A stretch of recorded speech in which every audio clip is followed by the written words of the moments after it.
Well, hello everyone. Welcome to our Rocket Sports Media live stream watch along as the Montreal Canadiens take on the New York Islanders. I'm the host of the Canadiens Connection podcast. My name is Michael Spinella, and we would like to welcome you to our YouTube channel, Rocket Sports Media on YouTube. You can find all of our content at thn.com/Montreal. You can find our podcast at CanadiensConnection.fm, anywhere you find your favorite podcasts, and you give us a follow at Habs Connection. And I'm right here with my Rocket Sports Media colleague, Nathan. And Nathan, how are you doing today? I'm doing very well. Thanks for asking, Michael. I'm feeling pretty hyped for this matchup against the New York Islanders and the Montreal Canadiens. How are you feeling tonight? Doing pretty good. Excited for tonight's game. Just a couple lineup notes just to start here. It looks like we're getting one Sam Montembeault in net for the Montreal Canadiens versus Semyon Varlamov in net for the New York Islanders. And as we are just a few moments away from the puck drop, I'd like to invite everyone to drop some comments and questions in the chat. We've got a couple questions for all the people tuning in and watching along with us tonight. We want to know, who do you think is going to score the first goal? We want to know the team and which player, but also, as much as Patrick Waugh might not want it to be all about him tonight, it is very much going to be a Patrick Waugh tonight, as he is back behind the bench for an NHL team, behind the bench for the New York Islanders, making his return to Montreal. We want to know your favorite Patrick Waugh moment, so drop that in the chat. And Nathan, this is kind of crazy that this happened. It was a bit of a surprise that Patrick Waugh was hired by the Islanders over this past weekend. Yeah, no, I was a little surprised to see it, but honestly, I think it's a good move for the New York Islanders, and it's going to be an exciting game tonight to see Patrick Waugh back in the building. Absolutely. He'll be taking over for one Lane Lambert.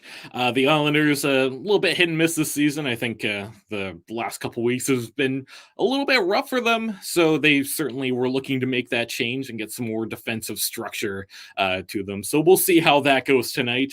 A couple other lineup notes. We do have some injuries on both sides. For Montreal, it's going to be a Dvorak out.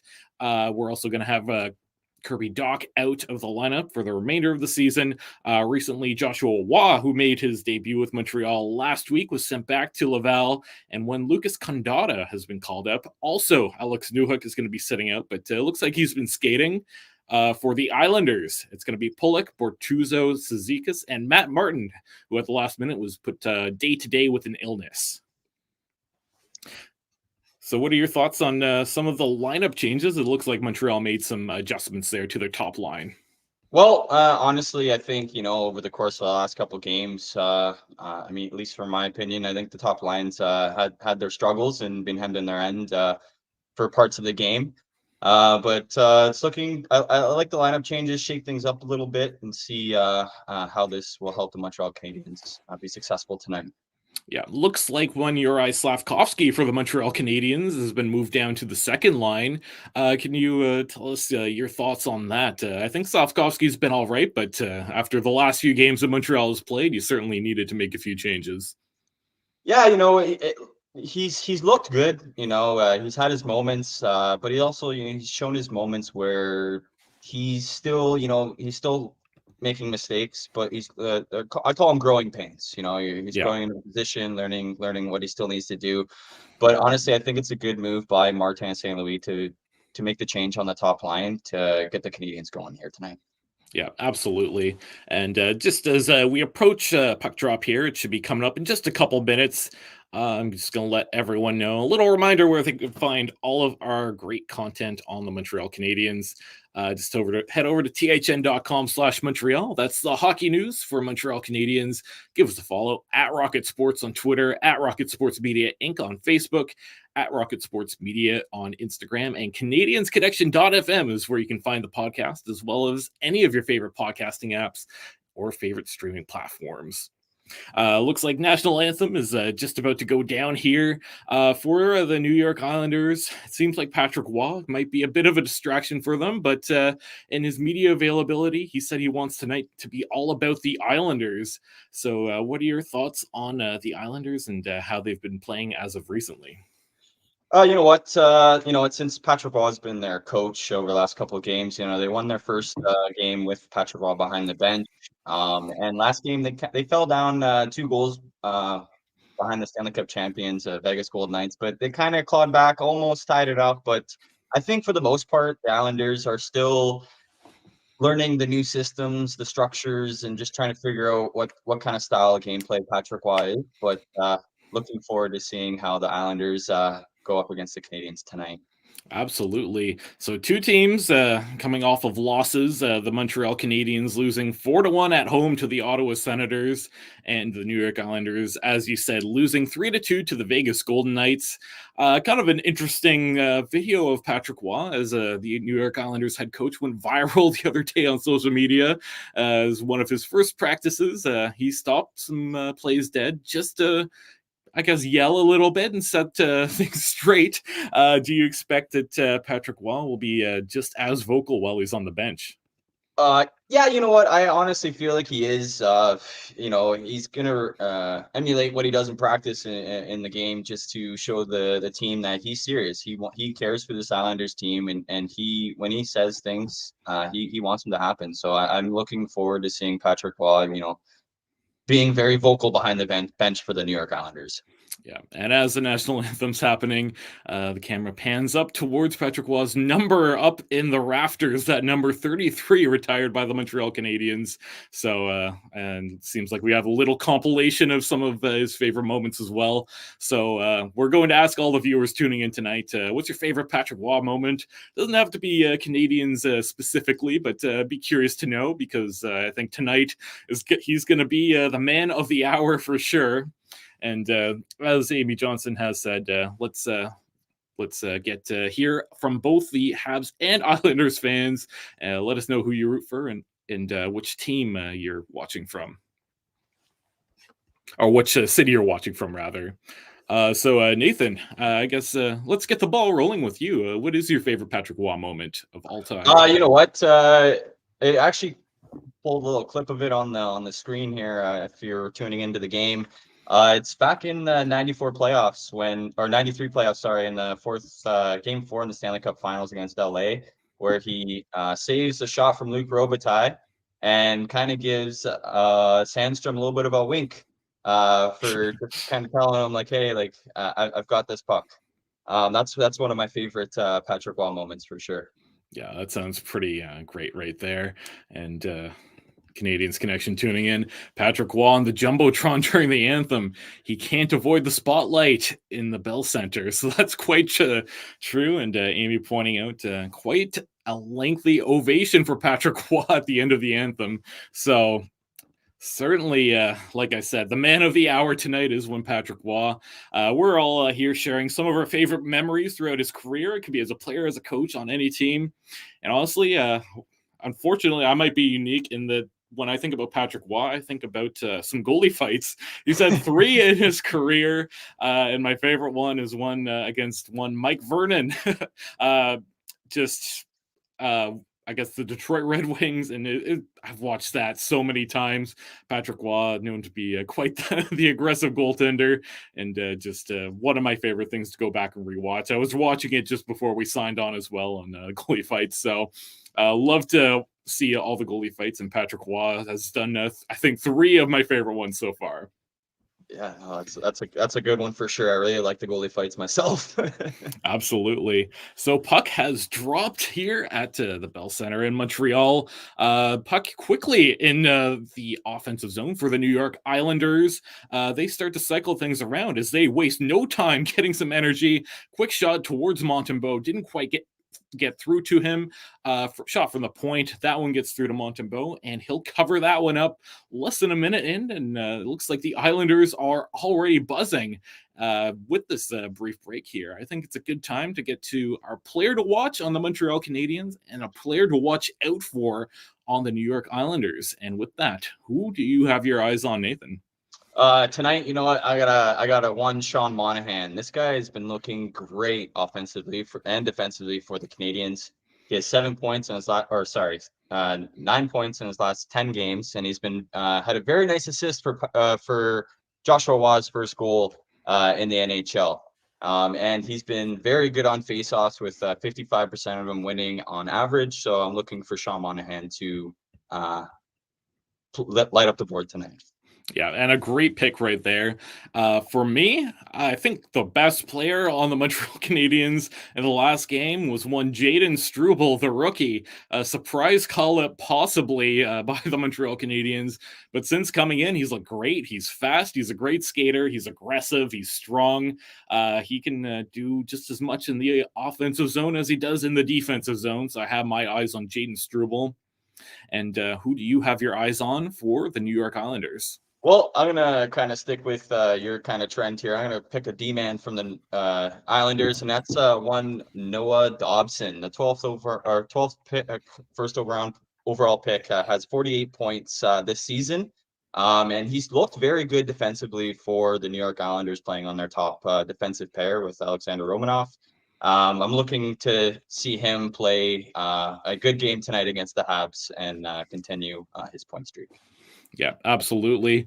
And I almost went with Noah Dobson, but I'm going to have to go with the former Hab tonight. I'm going to go with one Alexander Romanov, who was traded to the New York Islanders as a bit of a surprise draft day trade in exchange for a first-round pick, and that led to Montreal eventually being able to flip that out for Kirby Dach.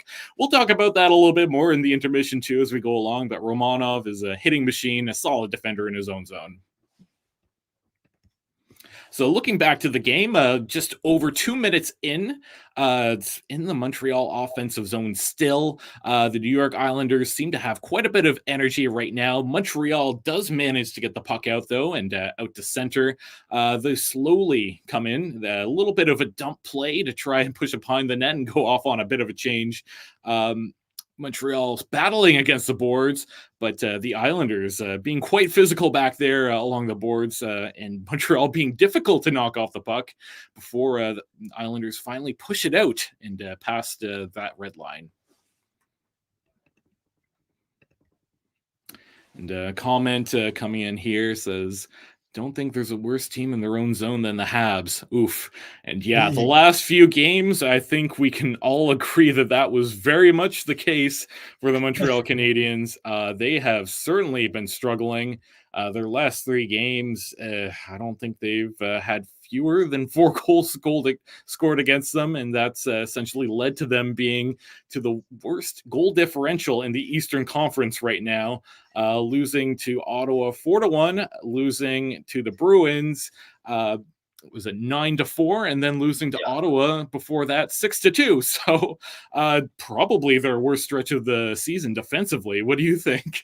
Yeah, I mean, the last 3 games haven't been the best gameplay from the Habs this season. I'm going to agree with you. I think it might be the worst defensive plays for the Habs over those past 3 games. And with that, Montembeault had to make a quick reactionary stop on the Islanders. A nice chance there. That's probably the best opportunity of the game so far. Montreal does prevail. The puck does stay out. Approaching the 15-minute mark, you see Semyon Varlamov behind his net out to play the puck. Monahan with a heads-up play, sending it in front, but cannot connect on the pass there as Montreal Canadiens had that puck bounce right over their stick, sending the puck back in. Another shot doesn't get through, covered up by Varlamov. So Montreal trying to get a little bit of energy going as well. Yeah, no, it's been a pretty good game here, but Islanders have been in the Montreal Canadiens zone. And Amy Johnson says, any Islanders fans on the stream right now? Yeah, actually, I would love to know. We do get a lot of fans from both teams. And honestly, I think we've had quite a few people from around the world too. So definitely let us know where you're from, who you're cheering for. And what we want to ask, well, we want to ask you 2 things. We want your predictions for who scores the first goal, and we want to know your favorite Patrick Waugh memory. We shared ours off the top of the show, so make sure to get some of those in the chat as Patrick Waugh makes his return behind the bench in Montreal, but for the Islanders tonight. Yeah. And with that, I think we'll take a second here just to get to tonight's mission, our keys to the game for both teams. And what do you think Montreal has to do to get the victory? Oh, well, so we've kind of touched base on, the last 3 games for the Montreal Canadiens, and that's playing solid hockey all the way through full 60 minutes, but also playing a better defensive game than what they've been playing over the last 3 games. Letting Yeah. in 19 goals over 3 games is, in my eyes, is quite a few goals for a team to be letting in. And if Montreal can play better defensively, put in a full 60 minutes, they will definitely be able to pull out a W tonight. Yeah, absolutely. And for Montreal, I want to find some energy. We've seen a little bit so far, mostly led by Sean Monahan in the offensive zone. But the last game against Ottawa, lack of effort, lack of energy, not a whole lot going on for that team. So I want to see them get some energy, and I want to see them get some energy early. And for the New York Islanders, what do you think your key to victory is for them? Well, I think for the Islanders, I think they need to ride this energy of having Patrick Waugh here at the Bell Center. They've showed in the last couple of games that they can fight. They can definitely play a high energy game. So if they can continue to implement the strategies and structures that Patrick Waugh is wanting to implement, I strongly believe that the Islanders are going to be able to pull out a W tonight. Yeah. And with that, Montreal did get a couple of chances. Semyon Varlamov does a good job keeping the puck out. Shots still being led by the Islanders 5-2 so far, though. And with that, my key to victory for the New York Islanders is details, details, details. Patrick Waugh is a very detail-oriented coach, and he's going to want to see a lot of attention to detail in their own zone defensively.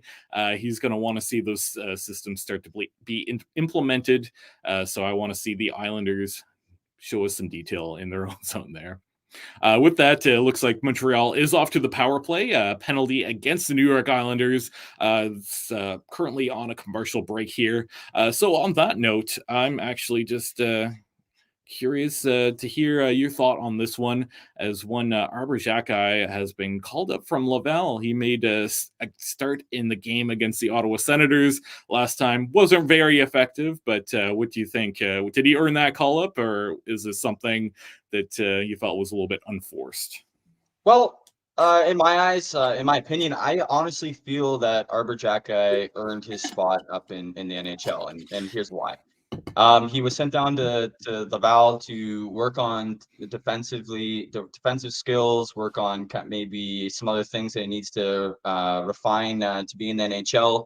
And over the last few games of him being in Laval, he's really shown a very good progression. He's been with Logan Mailloux, and him and Logan Mailloux being on the same defensive pair really started to come into their own for Laval Rocket, and so I strongly feel that, with his gameplay down in Laval, he really deserved to be able to get called up to Montreal. Yeah, makes sense for sure. But as I've mentioned a few times, we're going to have to talk about this Patrick Waugh guy for a little bit tonight, I think. It's kind of a big deal. He's back at the Bell Center. He's back in Montreal. Last season, he was the coach in junior in the QMJHL for the Quebec Remparts, and he actually won the Memorial Cup. Some were saying that that Quebec Rempart team was a team that showed a lot of they were probably the most detail-oriented and the best structured team that they've seen in junior for a long, long time. So do you think that that's what ultimately led to the hiring of Patrick Waugh in the for the New York Islanders? Yeah, I think Patrick Waugh comes with a lot of experience from coaching. He's coached the Remparts for many of seasons, shown a great track record of winning and a good culture.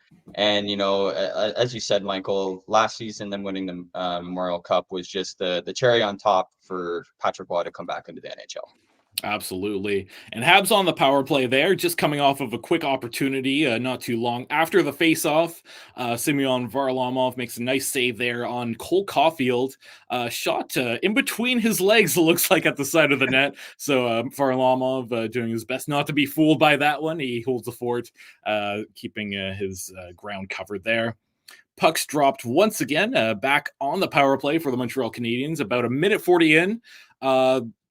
Very busy in front of Varlamov, a little bit of a scramble at the side of the net, and once again, great save by Semyon Varlamov. That's a pretty good-looking power play so far. They're pretty aggressive in front of the net, but getting a lot of shots in tight, kind of from the side there. It's a bit of an awkward angle, don't you think? Yeah, it's hard to score goals from that end, but I think their logic right now is just trying to get as many pucks on net and see what will work for them. Like Cole Caulfield being in front of the net there, trying to get that rebound. So I see what they're trying to do, and I'm hoping they can refine it and they can get a goal here on the power play. Yeah, absolutely. Montreal passing the puck around at the point there. They go back behind the net, it looks like, looking for the perfect setup almost. Still passing the puck right through the middle. Shot scores. That one gets through Varlamov. Might have been a deflection in front by one Nick Suzuki. And that is your first Habs goal. Montreal Yeah. Canadiens up 1-0. So getting it done on the power play is Nick Suzuki. Montreal, it looked like a matter of time. That was one of the better power plays I've seen from this team, and that's exactly the energy I want at this point in time. Yeah, no, I agree with you, Michael. It's good to see that the power play clicked. And it's good to see that Nick Suzuki was able to finish that off and get the first goal for the Habs. Yes, absolutely. So the Montreal Canadiens get the first goal, and Amy Johnson predicting that the Habs would score first. She gets that one correct. But let us know all your score predictions. We want to know what you think the final score is going to be. Get that in the chat. We'll pop it up on the screen for you, and we'll read that out loud. Just welcoming everyone who has not who's just joining us or has been with us for the last little bit tonight. This is a nice, fun Rocket Sports Media live stream watch along. You'll get some commentary from me. Well, we also have a lot of fun topics to get through. A lot of Patrick Waugh stuff that kind of affects the two teams playing tonight, Montreal and the New York Islanders. So let us know all of your comments in the chat. Let us know your predictions for the final score. And we want to know your thoughts on Patrick Waugh, if you have a favorite memory of Patrick Waugh throughout his career, coaching as a player, any team. Now, it looks like the Islanders are trying to do their best to get back in this game. They charged that offensive zone pretty quickly after that face-off. Fortunately, Montreal does push it out. They'll have to go back and regroup. But again, coming in with speed down the wing, Montreal doing a good job forcing things to the outside there. The Islanders passing things around, looking for a shot. Awkward angle, easily stopped by Montembeault there. Montreal prevails with the puck, looking for a way out. Behind the net there, being chased. Montreal's coming out with some speed, looking for their options. Getting through the neutral zone, carrying it all the way down, and a shot misses from the side there. Goes all the way around, picked up by the Islanders. They're going to try and get the puck back in the offensive zone there, and it's a race to the puck. Montembeault gets there first, passes the puck all the way down. Nice pass by Montembeault to get it to the Montreal Canadiens player. Suzuki in looking for the puck, but he doesn't get there first. Islanders trying to head the other way, looking to get into the offensive zone. And it's behind the net here. Islanders kind of forcing things back a little bit here, getting some energy going, but the Canadiens have actually looked all right defensively since that first goal that they scored. Yeah, I mean, New York Islanders are coming in fast, but Montreal's keeping them to the outside, keeping the puck away from the goaltender, and like you said, they're looking pretty good defensively so far to start this period. Yeah, absolutely. Approaching the 10-minute mark here. Just want to invite everyone into the chat to just send in your comments. Let us know what you think the final score will be. We'd love to hear all your predictions, and we'll toss it up here, and you'll be able to see it right on the live stream. We'll give you a shout out too. So just a quick question coming in from the Canadiens Connection podcast. That's my podcast.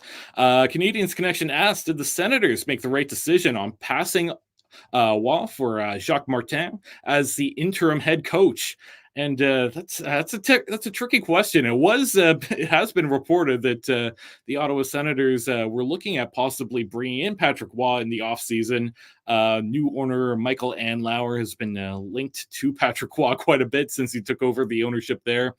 Right now, you know what? I think Ottawa, based on what I saw from them against the Montreal Canadiens, if they can keep up that play, then I think that they certainly made a good decision with Jacques Martin.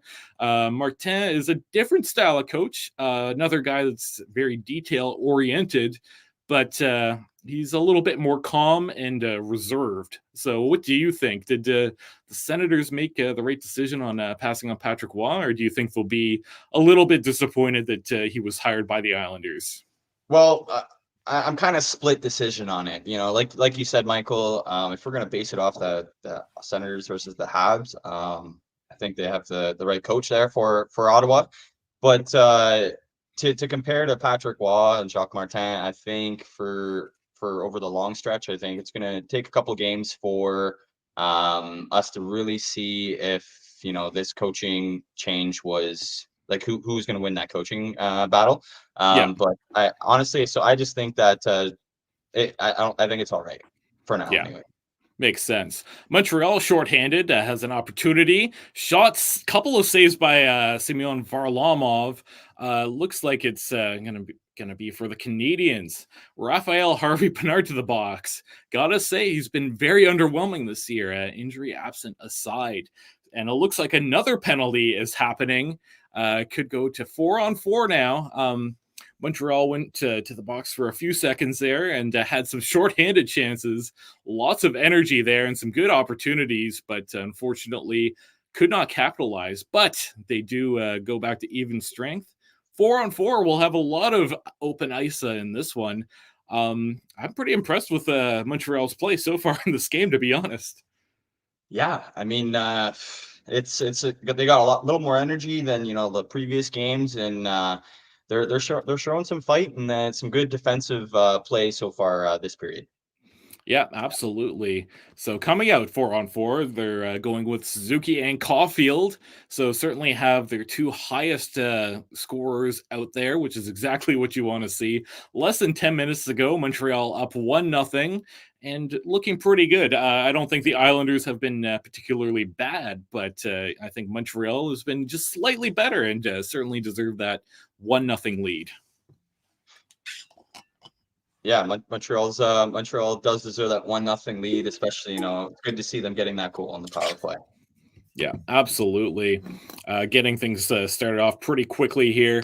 4-on-4, it looks like Montreal is in the defensive zone right now. Islanders almost come away with a nice scoring chance, but unfortunately, the Montreal Canadiens do come away with it. And a giveaway at the Montreal blue line. Islanders get a nice shot on net, stopped by Montembeault. Now the Islanders fighting along the boards, trying to cycle this one around. Montreal is going to come away with it and send it the other way. It's a race for it as the puck's behind the net. Montreal does get there first. Josh Anderson's there battling for the puck alongside Jake Evans, but the New York Islanders are going to come away here. Montreal going off on a change, and they'll have to be quick as never mind. It looked like the Islanders were going to come away with speed, but unfortunately they do not. And Montreal capitalizes on a giveaway. Cole Caulfield with a goal there. Nice move going around Semyon Varlamov. And it's 2-0 for the Habs so far. This is a quick start. I did not see this one coming. Yeah, hey, it's good to see Cole Caulfield getting on the score sheet, especially getting another goal here in as many games. But yeah, I'm quite happy to see the start that the Habs have come out with so far tonight. Yeah, absolutely. Taking advantage of that 4-on-4, bad bounce, and the Islanders give it away. Caulfield goes straight to the net, moves right around Varlamov, has him fooled. So there you go. The Habs up 2-0 pretty early on. And who predicted that one? I don't think we saw anyone do it. Elliot M chimes in with goal Caulfield. Wow. And that's exactly it. So let us know what do you think the final score is going to be, and let us know if you're an Isles fan. We'd love to hear from you as well. We welcome fans of all different teams in this live stream tonight. Habs currently on the power play now for about 20 seconds. Fortunately, they can't do a whole lot with that as the puck gets sent all the way to the other end of the ice for Montembeault to pick it up. 10 seconds left, and it's just maybe a final rush here. About 6 seconds left on that power play. And another goal for the Canadiens. Quick pass there. It looked like a nice setup there by Slafkovsky, and it's Monahan that comes away with that goal. So the Canadiens running away with this one. Wow. Hey, player to watch, Sean Monahan. getting that Yeah, goal. exactly. So good call on your side for making that the player to watch. And another one, says Amy Johnson. That's exactly correct right there. And looks like we might have an Islanders fan in the chat. So a wellness check for Luke Duke. Is throwing up some sad faces there, unfortunately. Montreal off to a quick start. Not a very good game so far for the Islanders. They're calling a timeout, and Patrick Waugh does not look impressed whatsoever right now. He's being quite vocal. He doesn't look angry, but certainly giving a lot of direction and wanting his guys to pay attention to those details that I mentioned at the start of the show here. Amy Johnson chimes in with a nice comment there. Sorry, I'll bring it right back up. Monahan has been beast this year. Yeah, Monahan has been an MVP for the last few weeks, and I think that Montreal is going to want to capitalize on Monahan having maybe a career. I don't know if it's fair to call it a career season, but having a great season so far as we approach the trade deadline. The Monahan trade watch is certainly on. Yeah, with that team-friendly $1.9 million contract is looking very good for Monahan. Exactly. The report being that Montreal is looking to get a first-round pick in exchange for him, or a second and a prospect. But Amy Johnson pointing out, oh my God, Lou does not look like a happy guy right now. He looks more angry than Patrick Waugh, which is fine. I think this is good to see Patrick Waugh show some composure despite his team being down. I wonder how quickly he might pull the plug on Semyon Varlamov, though. I don't think it's his fault per se. Those have been some pretty good goals, but certainly you got to do something to make those adjustments, and using up that first timeout pretty early on. Yeah, I mean, it really sets the stage on how the rest of this game is going to play out, and hopefully the Islanders can, take what they learned from Patrick Waugh that timeout and show some push here. Yeah, absolutely. Montreal playing the puck in their own zone. They're trying to circle that around, looking for their options offensively. But the Islanders do a good job on the forecheck, getting the puck back, and they stumble at the side of the boards. Almost gives it away, but they still hang on to it, looking for an opportunity shot and stopped by Montembeault. Lots of shots from the perimeter being stopped by Montembeault right now. Currently, shots are 9-8 for the New York Islanders. Montembeault's not been crazy busy, but he's been dependable so far. What do you think about that goaltending matchup? Yeah, I mean, the goaltending matchup, I think, Monty had to make a pretty big save right off the start of the game there with that stretch save about a minute in. But I think the goalie matchup is going to be an interesting one, especially now that the Islanders are down 3-0. Yeah, absolutely. Of course, not all hope is lost. So, Luke Duke, don't worry. The Canadiens are great at giving up leads. They've done Yes. that plenty of times this season, so the game's not over yet. And honestly, I think that I'm going to predict that the Islanders still come back and win this. Do you think that Montreal is going to be successful in hanging on to this 3-0 lead here? You know what? I honestly, my original prediction was 4-2 Montreal Canadiens. So I'm going to keep my prediction very similar. I'm going to keep it 4-3. Yeah. And I have a feeling the Islanders are going to come close, but just not close enough. Yeah, we'll give you until basically the end of the game to get your score predictions. We definitely want to hear from everybody. We'll throw it up on the screen just like we're doing right here for Amy Johnson, as she says, "Hey, my 4-3 Islanders score prediction can still happen." So, it seems like it's still on the way. Like I said, Montreal has not been a team that's successfully played a full 60. But this might be their best period that they've had in a couple weeks so far. Yeah, especially coming out of those last few games where they had absolutely nothing going for them. This is a nice spark to them, and nice for them to not just get caved in immediately like they did against Ottawa a couple times there. Yeah, no, it's good to see this energy for the Montreal Canadiens. Luke, a little bit of a little tidbit for you. Montreal has allowed 19 goals over the last 3 games. So hopefully that gives you some hope. But there's still lots of time in this game. Yeah, and like Amy Johnson says, but can they maintain in for 60 minutes? That's a big question, and that's what I'm excited to see tonight. As like I said, they've not had a whole lot of luck doing so. Back to the game out of a commercial break here, and it's still up 3-0 are the Montreal Canadiens. Puck just in the neutral zone here, passing it around, looking for some options, looking for that breakout pass by the defender, taking it slow, and it looks like a dump and chase there. Islanders get to the puck first. Cycling that puck around, Islanders now looking to get the puck the other way. Luke Duke not very optimistic in the chat. I guess he's just given up on the Islanders so far, but despite us trying to encourage a little positivity there. But as we approach the final 5 minutes here, I'll let everyone know that once this period is over, we'll take a 3-minute break, and then we're going to come back for intermission show. We have lots of fun topics to get to, including some Patrick Waugh stuff, as that applies to both teams. So you're going to want to stick around for that. So a shot in front by the Canadiens, couple of good opportunities.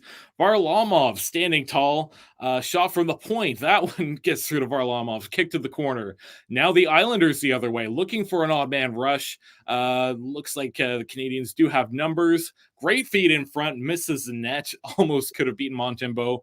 Delayed penalty for the Canadiens, and it looks like a high stick. So Montreal will be shorthanded once again. Last time that shorthanded looked pretty good for the Canadiens. Yeah, they had what, 2-3 chances in that short power or penalty kill they had. They looked really Islanders good. power play didn't last very long, as it went to 4-on-4 and shortly after Montreal scored. So Yeah. But Canadiens Connection chiming in. I think that Waugh leaves Varlamov in the net if the Habs score 9, referencing December 2nd, 1995. So that feels rough. Thank you for that one, Canadiens Connection. A little reference to what ultimately led to Patrick Waugh's departure from the Montreal Canadiens. And with that being said, you know what? We may as well talk about that here. Can you talk about what happened to the legendary Patrick Waugh, one of the best goaltenders of all time, arguably the best, leaving the Montreal Canadiens after so many cups and being a Quebec-born player as well? Yeah, I mean, ultimately, Canadiens Connection kind of brought it up, but Patrick Roy was left in net for 9 goals, and evidently they ended up losing that game 11-1. And I think Patrick Roy let his emotions get to him, and he just requested a trade. And then he was traded to the Colorado Avalanche later on that year. Yeah, seemed like there were some butting heads between Patrick Waugh and the head coach at the time, Mario Tremblay. Tremblay often calling out Patrick Waugh in the media and regularly mocking Patrick Waugh throughout his media availabilities. That's ultimately what led to that trade and led to him going to the Islanders for not a good return, to be completely honest. Yeah, it's I mean, it was a hockey transaction, right? Two teams got players, and they made it best work out of what they got. Yeah, absolutely. We'll talk about that trade a little bit more during our intermission here, but I just want to point out this great comment from Amy J. LOL, no way, Canadiens Connection. He can't. We'll see. I hope that it's not 9 goals scored against Varlamov. I'd feel bad at that point. That happened to Montreal over the weekend against Boston, where Boston scored 9 goals. So kind of unfortunate there, but Montembeault did get pulled after 8, which, yeah, it's still a lot of goals against, unfortunately. Yeah. Looks like we're just about back from commercial break. Just going to give it a few minutes here to get the puck drop there. But the Montreal Canadiens so far have looked pretty good while they've been shorthanded in this game. That first New York Islanders power play, Montreal had more chances, and then it just came to an end. Yeah, it's Montreal.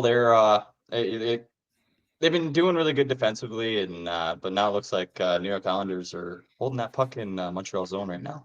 Yeah, minute 20. left on that power play there, cycling that puck around at the point, looking for some options here, looking for something. The Islanders being very patient, looking for that perfect pass. Almost had an opportunity there for a one-timer. That one bobbles just a little bit. And great shot in front, stopped by Montembeault. Montembeault's made a couple of key saves so far, but so far I don't think that he's been challenged a ton, to be completely honest. I think Varlamov has been on the butt end of this, where he's had to face the better scoring opportunities, and unfortunately, he's not been able to stop too many of those, as the Canadiens did capitalize 3 times pretty quickly in this period. Yeah, Monty's been getting shots from the point, and the Habs have been able to kind of let him see most of those pucks. So they've been doing very good defensively to help out their goaltender. Absolutely. Shot from the side of the net. That one goes flying directly through the crease. Now battling to get to the puck. Montreal does get to it first, but it's not out. The Islanders hold it in at the line. Montreal pretty aggressive, though, and they push that one out. Possibly a race to the puck. Sticks up in the air for both of the team's players. Monahan trying to get there first. He can't. Islanders storming back the other way. Power play comes to an end, and they're going to try to get set up once again. Shots currently 12-10 for the Islanders. Puck goes all the way to the other end of the ice again. Semyon Varlamov comes out to play it. The Islanders might get one more chance here, approaching the 3-minute mark. Yeah, pretty good power play for the New York Islanders. Had a couple good opportunities, and Montembeault was able to stop that puck. So it was a good kill for the Montreal Canadiens. Yeah, for sure. I think Montreal has done a pretty good job keeping things to the outside, keeping things far away, despite 1 or 2 times. But I think they've done a good job getting the sticks in to at least deflect the puck once it gets into a dangerous area. Yeah, they've been doing good in that way for sure. Yeah. And just a little reminder here, as we approach the final few minutes of this period, you'll want to stick around for our intermission show. We have plenty of fun topics to get to. We'll take a 3-minute break once we get to that point. We'll recap the period, and then we'll talk a little bit of Patrick Roy, a little bit of Montreal, a little bit of Islanders. Get in the chat too. Let us know your thoughts. We want to hear from everybody. You still have time to get your score predictions in, and you still have time to let us know your favorite Patrick Roy memory. Approaching the 2-minute mark, Montreal gets their way into the offensive zone, but not for long. The New York Islanders send the puck the other way, getting past the red line. Dump and chase, it looks like. Montreal gets to that puck first, and they cycle it around. Big check on the Montreal defender. He gets back up. He'll be okay, though. And it's Xhekaj passing it up. Montreal looking for options, but the Islanders being very aggressive on that forecheck, making it difficult. They have to dump and chase, and Varlamov out to play that puck.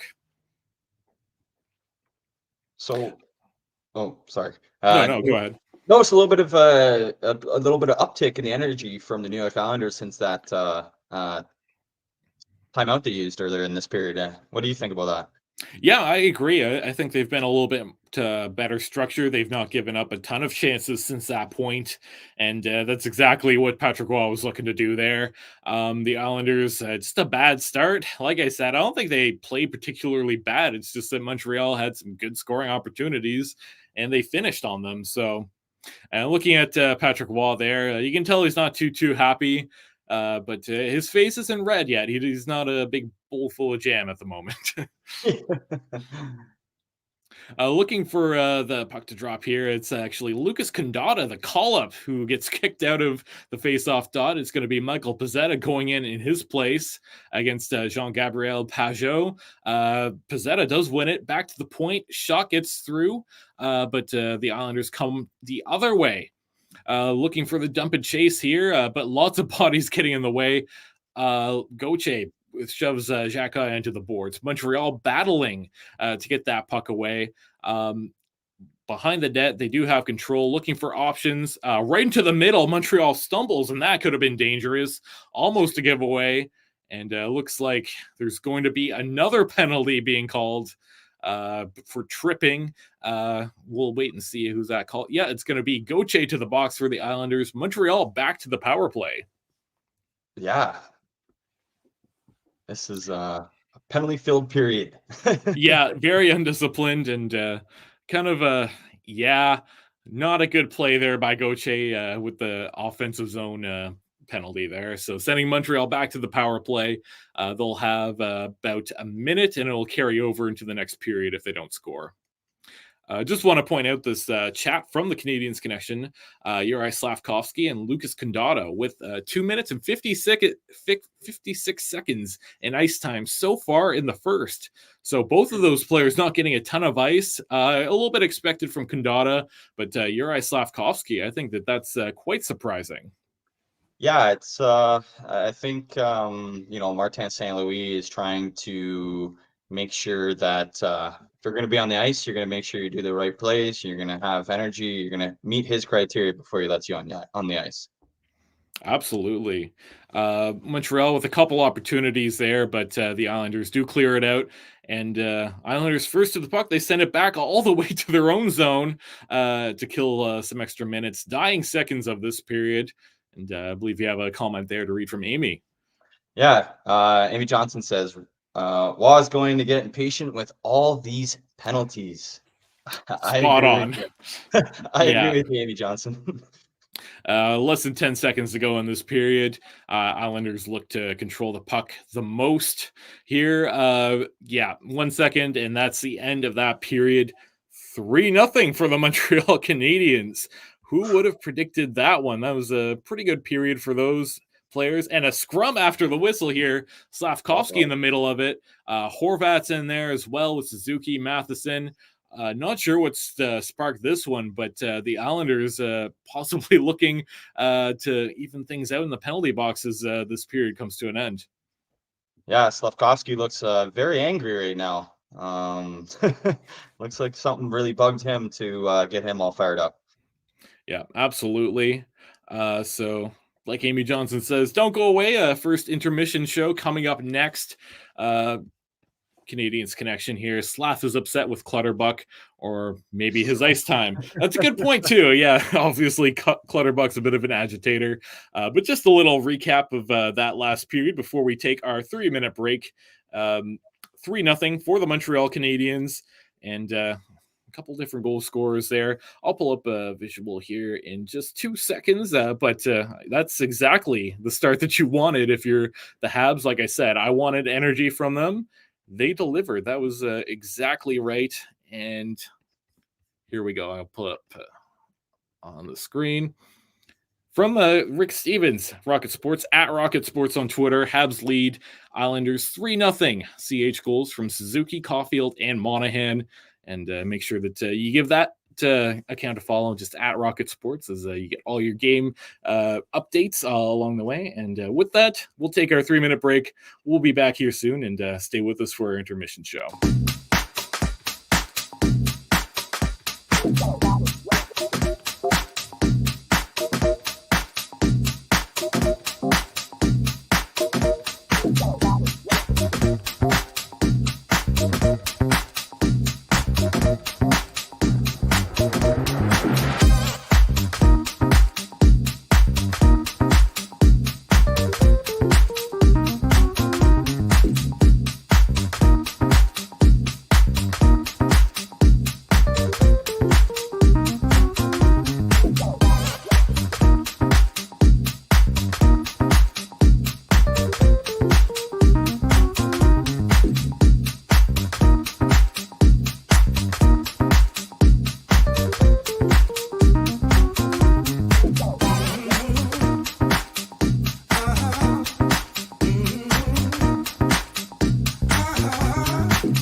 And welcome back to our Rocket Sports Media live stream watch along. The Montreal Canadiens currently facing the New York Islanders, and they are up 3-0 right now. Sorry, I'll bring you back in a second there, Nathan.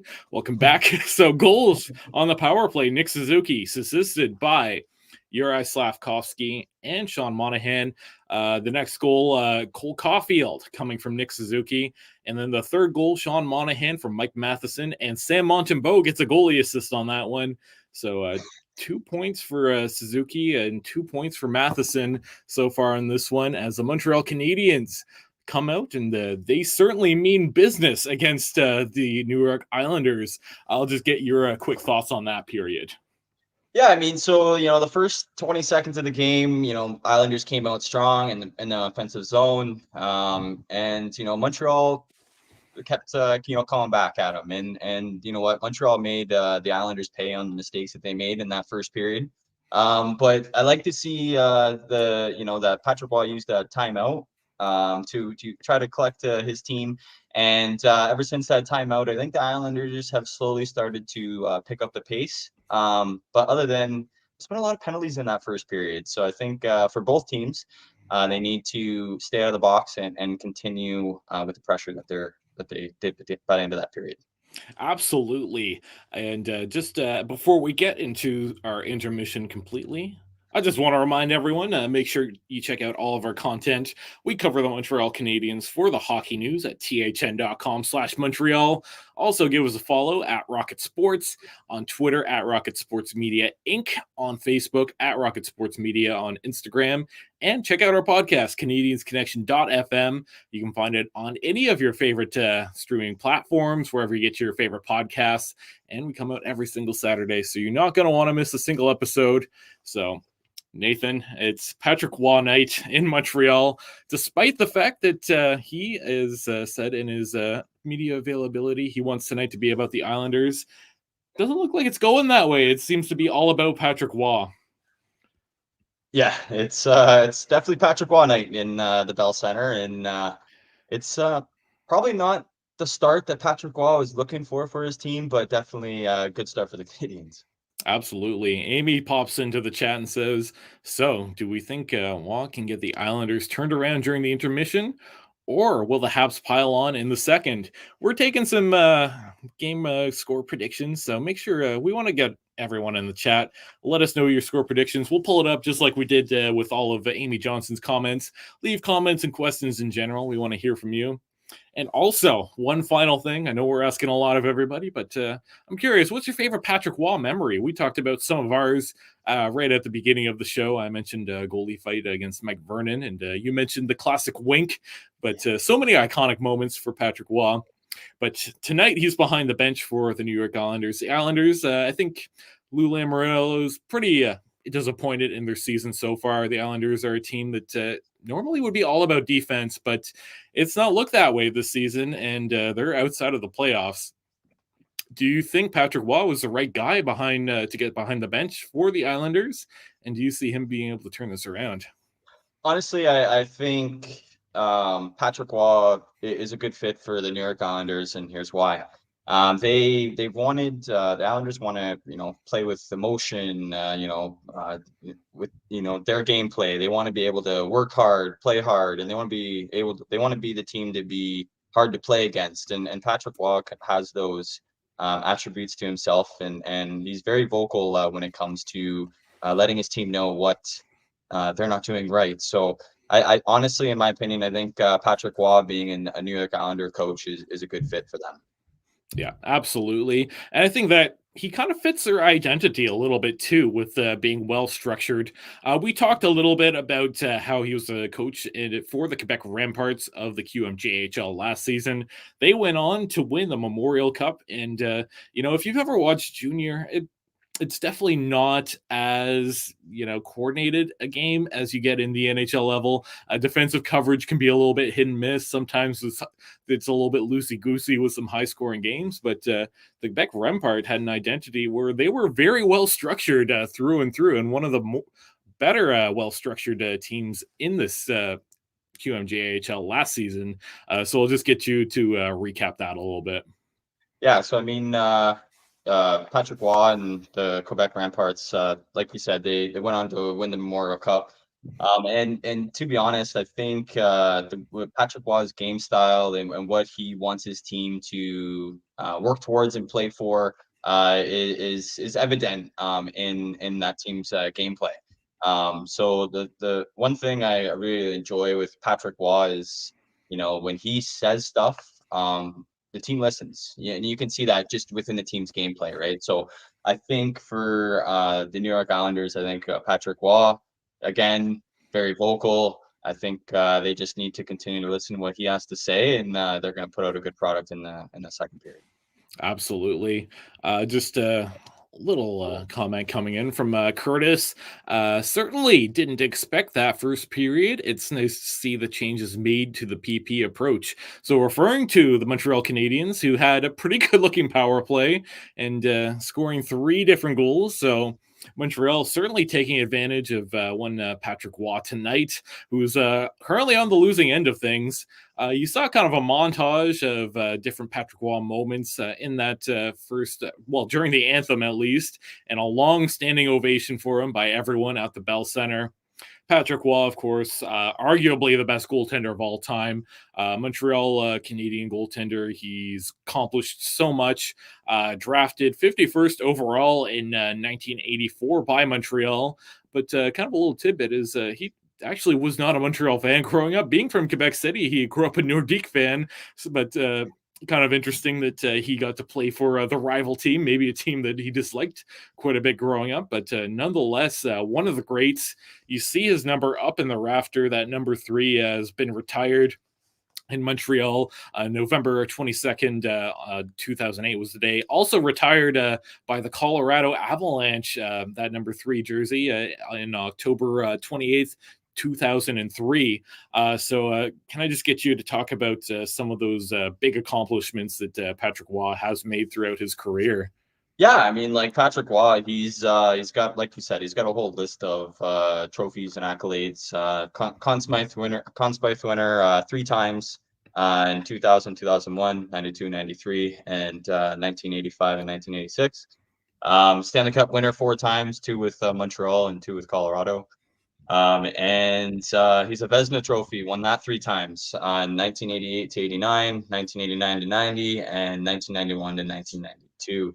And he also won the William Jennings Award 5 times between 1986 and 1992 and 2001 and 2000 to 2002. Yeah. So he's got a whole list of things on his resume, and honestly, it's a good coach to have behind your bench. Absolutely. He's watched a lot of hockey. He's probably spent a lot of his career looking at defensive structure and wishing things maybe were done a little bit differently. I think that might be fair to say because as a goalie, you're standing behind everyone. You're watching a lot of the game too. You see everything that happens. So certainly a guy that's very detail oriented and also quite superstitious. Patrick Waugh, known to be the guy that talks to his posts. But there was something else you brought up just beforehand about Patrick Waugh, and I didn't know this about him. Yeah, so I did some research on Patrick Waugh, and one of the things I found was he, on his way to the goalie bench, he didn't skate over the lines. He actually would step over them and that was just a superstition that he would just try not to go over the lines. But he also had his kids' names on his stick. And like you said, he always talked to his goalposts because those were his 2 friends while he was playing the game. Yeah, absolutely. And I guess another one of my favorite Patrick Waugh moments is did you know that he can dangle? He actually dangled out one of the greatest hockey players of all time in Wayne Gretzky. Maybe not the smartest play he's ever had, but there was this one highlight I was watching of him where he comes out, he plays the puck, he comes pretty far out of his net.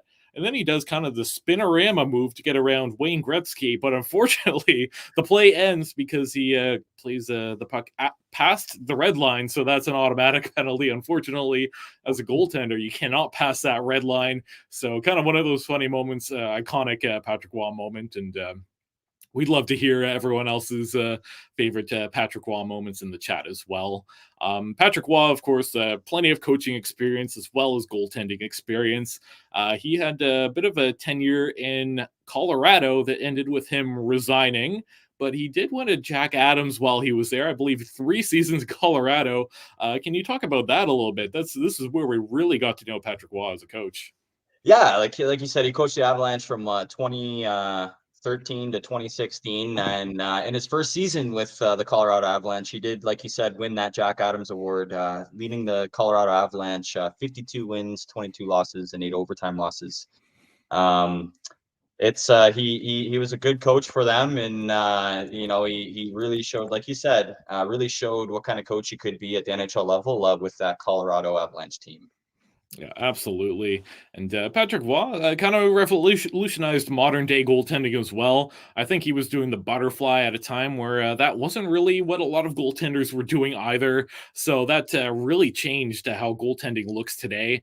I know in recent history, the popular opinion has become that Dominic Hasek best goalie ever, but for the longest time, Patrick Waugh was the guy topping those lists, and I think it's fair to say that he might still very well be the best goaltender in the NHL ever.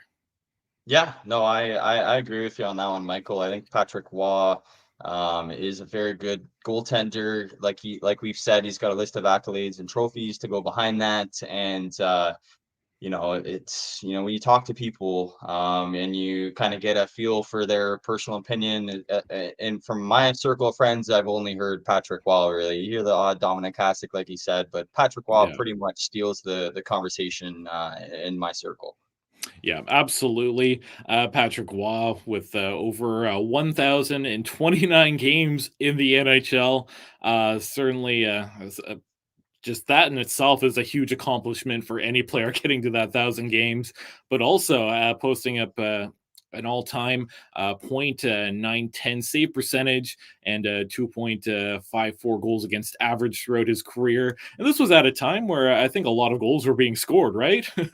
Yeah, no, it was definitely at a time where a lot of goals were being scored, and it's good to see that he was able to kind of hold his own in net and continue with his gameplay being so positive. Absolutely. So once again, just want to remind everyone, get into the chat if there's anything you want us to talk about along the way, and if you have score predictions, we're gonna pull all a whole bunch of stuff up and show it on the screen. Give you a shout out. So make sure you let us know. Don't be shy. We'd love to hear from everyone. It's been a little bit quiet in there as of recent, but would definitely let us know your thoughts. And with that, I think circling back to more Montreal Canadiens specifically. Um, Currently, they had probably the worst run that they've had all season on a 3-game losing streak. Looking to end that tonight. Looks good so far as they've scored 3 goals in that first period. Certainly seem unchallenged right now. But losing to Ottawa 4-1, losing to Boston 9-4, and then losing to Ottawa before that 6-2. What's happened there? Like, is this just a blip in the radar, or is this Montreal maybe coming down to earth, possibly overachieving in that first part of the season? Well, I think it's a little mix of everything, Michael. With Montreal was on a good run, playing some really good hockey, and couple tough games here and there. But over this stretch, I think we're just over the middle of the season, and I think Montreal is starting to come down to earth.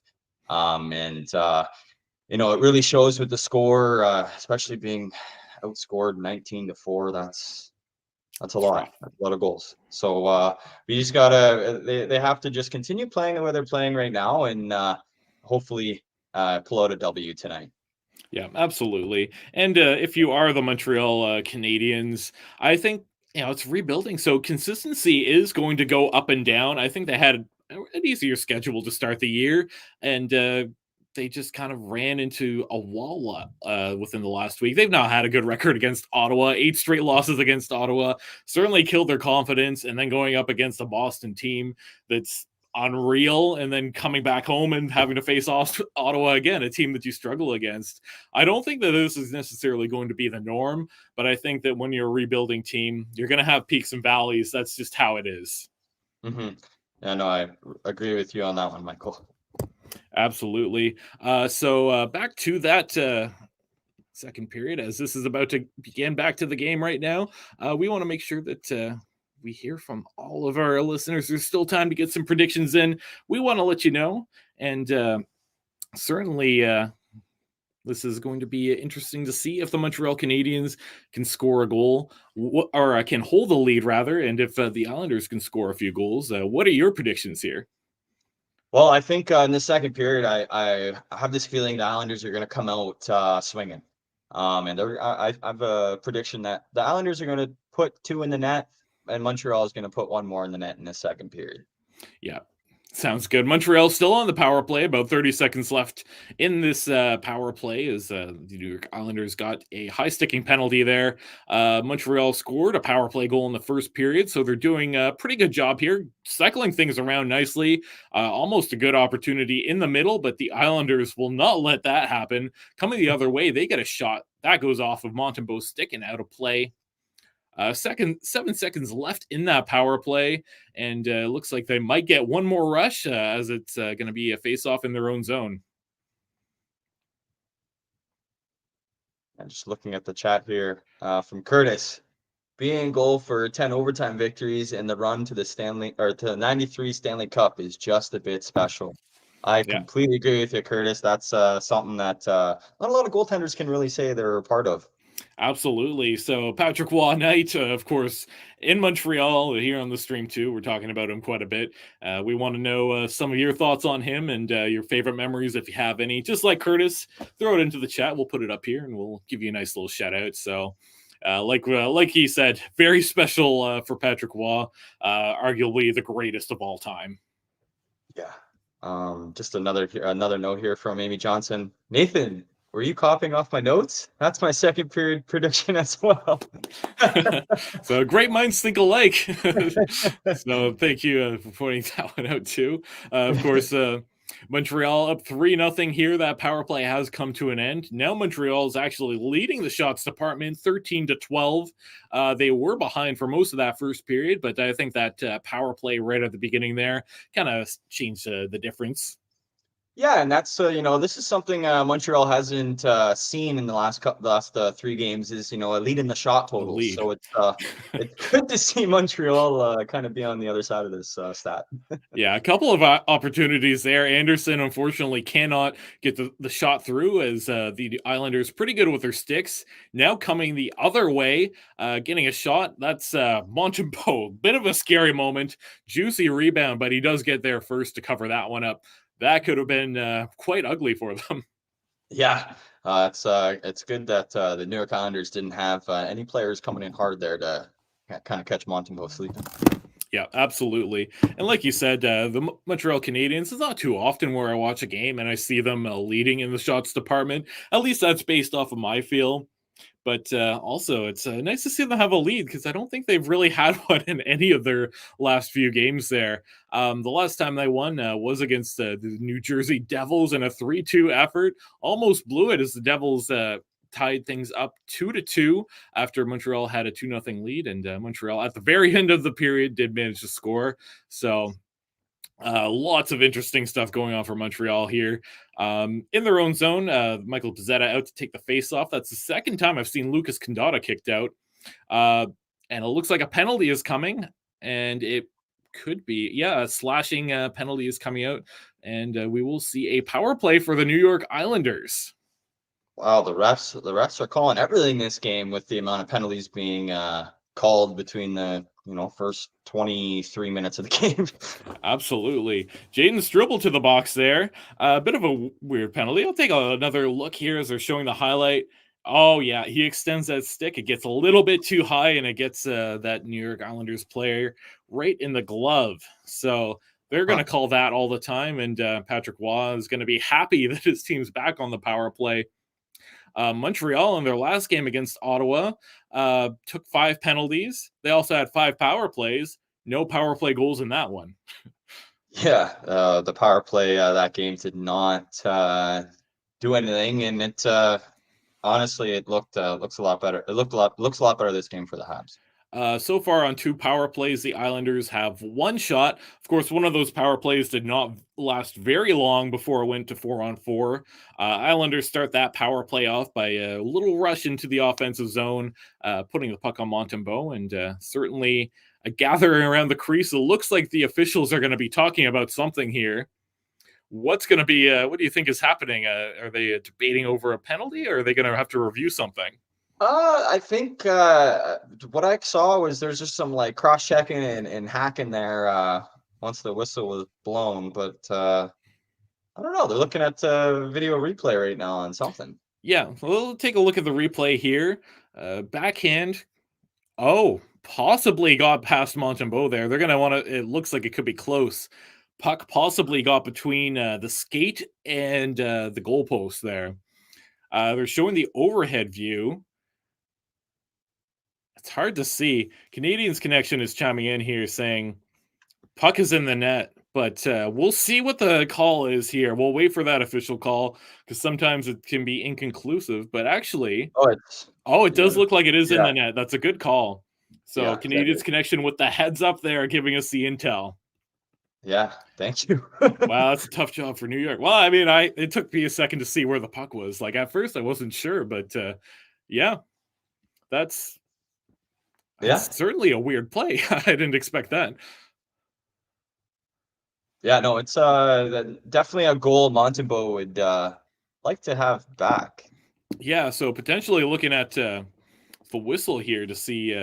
if it was blown or not. Yeah, no, it looks like they deemed that that's no goal despite the puck being in the net. So I guess the whistle went beforehand. That's unfortunate for the Islanders. They lose the faceoff there, still on the power play, and yeah, Montreal almost gets another shorthanded opportunity there. Islanders going back the other way, looking to just generate anything. Canadiens Connection coming in with the intel. Intent to blow the whistle rule came into effect. Yeah. We saw this a couple games ago, I think, for the Yeah, Habs with the whistles. So it's becoming a reoccurring thing here. yeah, and it looks like Montreal's going to have another player going to the box there for holding. It looks like so a crowded penalty box there for the Montreal Canadiens. Marty St. Louis shaking his head. He does not look happy about that one. Yeah. No, this is doesn't look good for the Habs here. Keep getting penalties called against them. Yeah, Evan's a little bit too zealous there. Saying hello to everyone in the chat. What's going on, Gustav? Let us know your game prediction there if you haven't already. Gustav. So, looks like 4-on-3 for the Islanders. Big opportunity. This could be the game right now. If they don't score on this, then it's going to be an uphill battle for sure. Yeah, no, So, 5-on-3 power play. This looking good for the New York Islanders right now. shot from the side of the net goes in. Bo Horvat, who's been in and out of the lineup with some minor injuries, and that's the Islanders cutting down that lead on the 5-on-3 power play. It looks like they'll stay on the power play too because that happened super quick. Yeah, that's good cycling for the New York Islanders. Yeah, they got that guy that's wide open, and it was just a great finish by Bullrat. Yeah, Luke with a honk back at you. But yeah, you'll be happy about that one. We told you Montreal with those leads. It's crazy. Amy Johnson, that one's going to count. So there you go. Islanders within 2 and a minute 44 on the power play still. Lots of So, time. yeah, this plenty of time for them to capitalize, but Montreal coming back the other way. Shorthanded opportunity. Shot stopped by Varlamov. That was a pretty good play, shorthanded there. Absolutely. Montreal, I still think Montreal has looked better on the New York Islanders power play than the Islanders have, despite that goal. But yeah, you know what? I'm happy that the Islanders got that out of the way, trying to be as neutral as possible here. They needed that. Yeah, no, exactly. I mean, New York Islanders it's good to see they got that goal on the power play, and I think it's each team has had the chances when both of them have been on the power play, so it's been kind of a back and forth with those penalty calls. Yeah, absolutely. Islanders breaking in, trying to get set up. That pass gets flubbed, and the Montreal Canadiens push the puck out to center ice. Back in quickly for the Islanders. Uh, they're looking to get something off the rush here, but they are unable to, and they can't hold that puck in whatsoever. That one dribbles through Wow. and gets past the blue line again. Here's another attempt for the Islanders to get set up. Will they do it? Pass back. This one gets held in. Slap shot. That gets blocked. Montreal sends it all the way to the other end of the ice. Varlamov Brutal. comes out to play it. 19 seconds left on the power play. It'll be one last rush for the Islanders here. Certainly looks like a change in momentum, maybe, as they start to get going. Montreal being pretty solid defensively so far. Yeah, it's Montreal's been doing a really good job keeping that puck to the outside and blocking shots when needed to on the penalty kill. So it's been so far pretty good right now for this Montreal's penalty kill. Absolutely. And the Islanders still in the offensive zone. Had a couple shots there, stopped by Montembeault. That puck in the corner being retrieved by the Islanders again, looking for the shot. That one gets blocked. Montreal first to the puck, but will they get it out? And they do, just past the blue line, shoveling it all the way to the other end here. And it's in the corner. Whistle blown. Hand Yeah. pass. So that'll go down. Comment coming in from Amy Johnson. We have a game now. Gonna guess that New York Islanders will score again in short order. So we'll keep an eye out on that one. Certainly feels like the Islanders are being a little bit better offensively. I think if they were not struggling to keep that puck in on those back passes, then I think they would have had plenty of more opportunities to score. Yeah, I agree with you on that. Those drop passes, getting out of the zone has really helped Montreal maintain this two goal lead. Absolutely. Still plenty of time for everyone in the chat to give us their score predictions. We'll pull it up. We'll show it right on the screen here. Give you a shout out if you want to do that. Also, let us know your favorite things about Patrick Waugh, favorite story, or any kind of statistic, as it is Patrick Waugh night tonight on this stream. Montreal now in the offensive zone. Shot for the point gets stopped by Semyon Varlamov, and Jake Evans getting into a bit of a scrum in front of the net. Gallagher right there as well. He's talking quite a bit. That's what Gallagher's got to do to be effective. And no Tim Stützle, though, so he's not going to have too much to say, I don't think.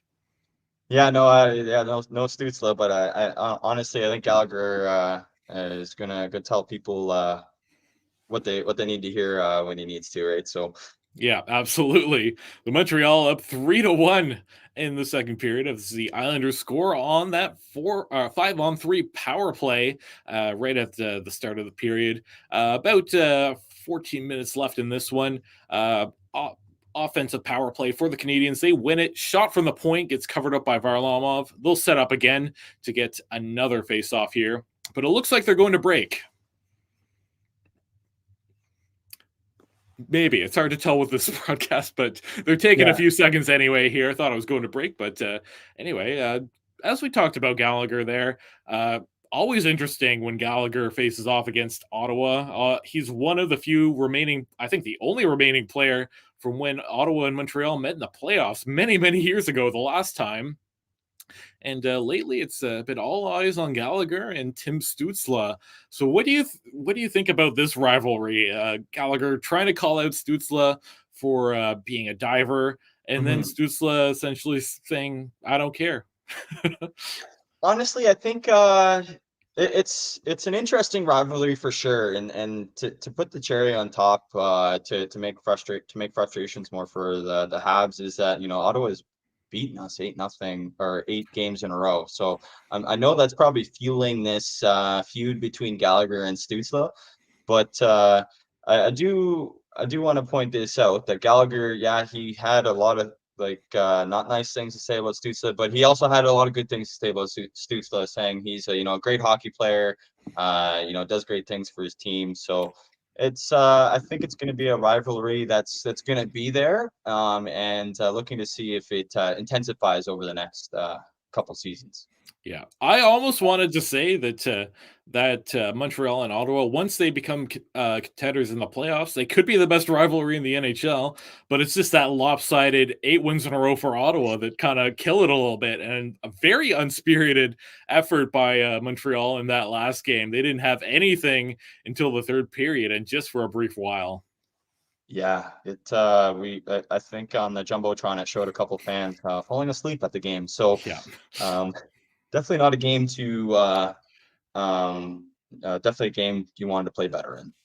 Absolutely. Islanders had a couple of good opportunities there. And speaking of the Islanders, let's see what Luke Duke has to say.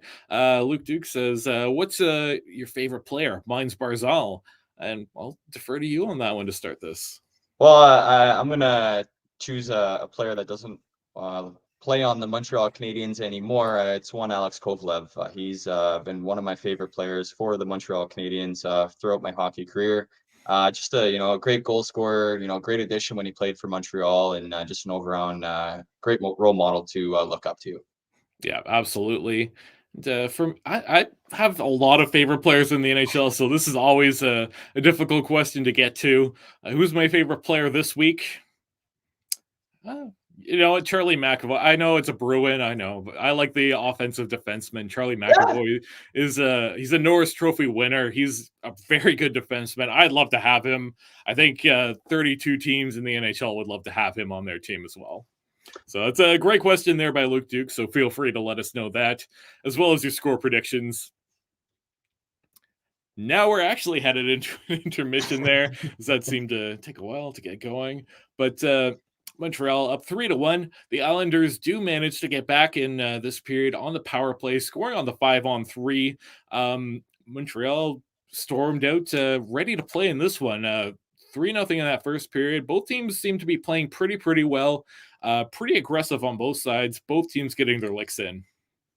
Yeah, it's been a very interesting game. I think what's helping both teams is the man advantages. I know for some, it hasn't worked out, but with all the penalties being called and especially the 5-on-3 for New York Islanders being able to get a goal there on the power play, it's been a very interesting second period.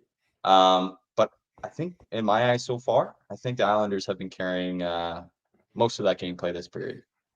Yeah, I think that's very fair to say. Of course, Montreal being on the power play 3 times, scoring on one of them. Islanders 4 times, scoring on one of them.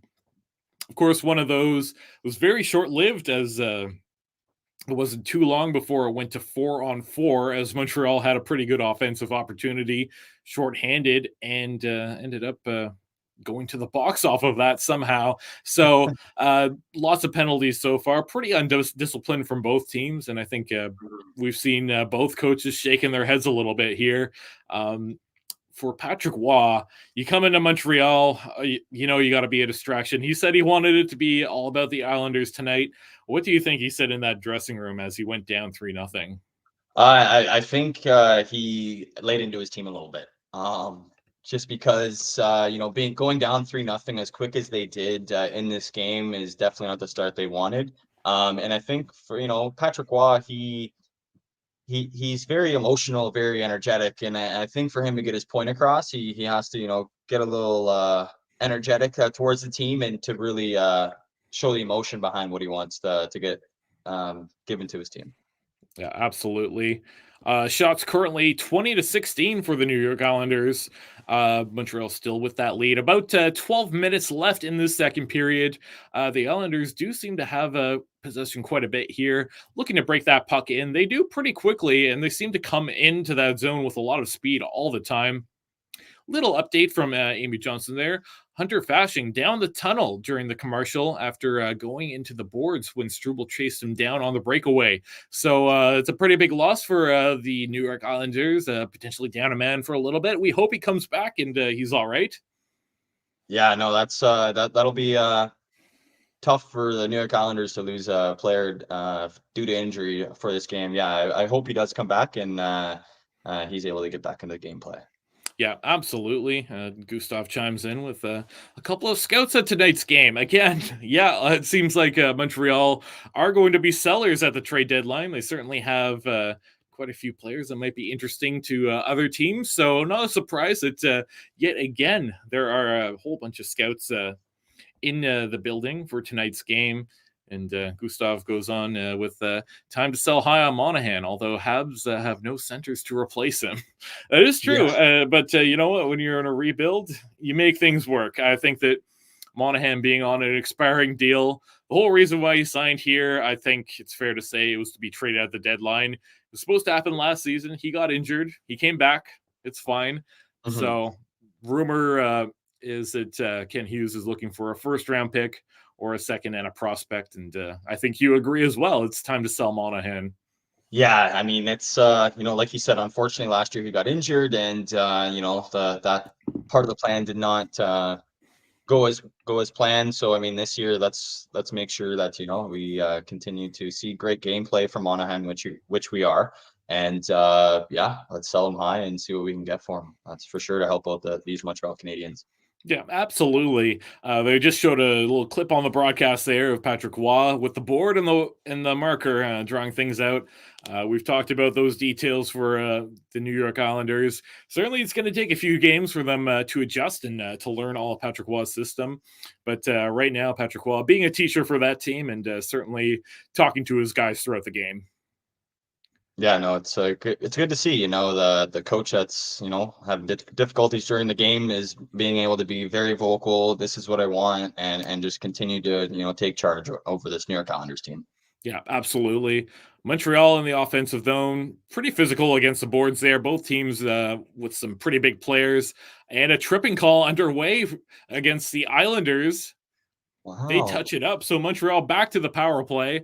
Yeah, not a great play there. And Patrick Waugh looking up to the sky to see the replay. Looks like it's McLean to the box for the Islanders. Yet another power play for the Montreal Canadiens here.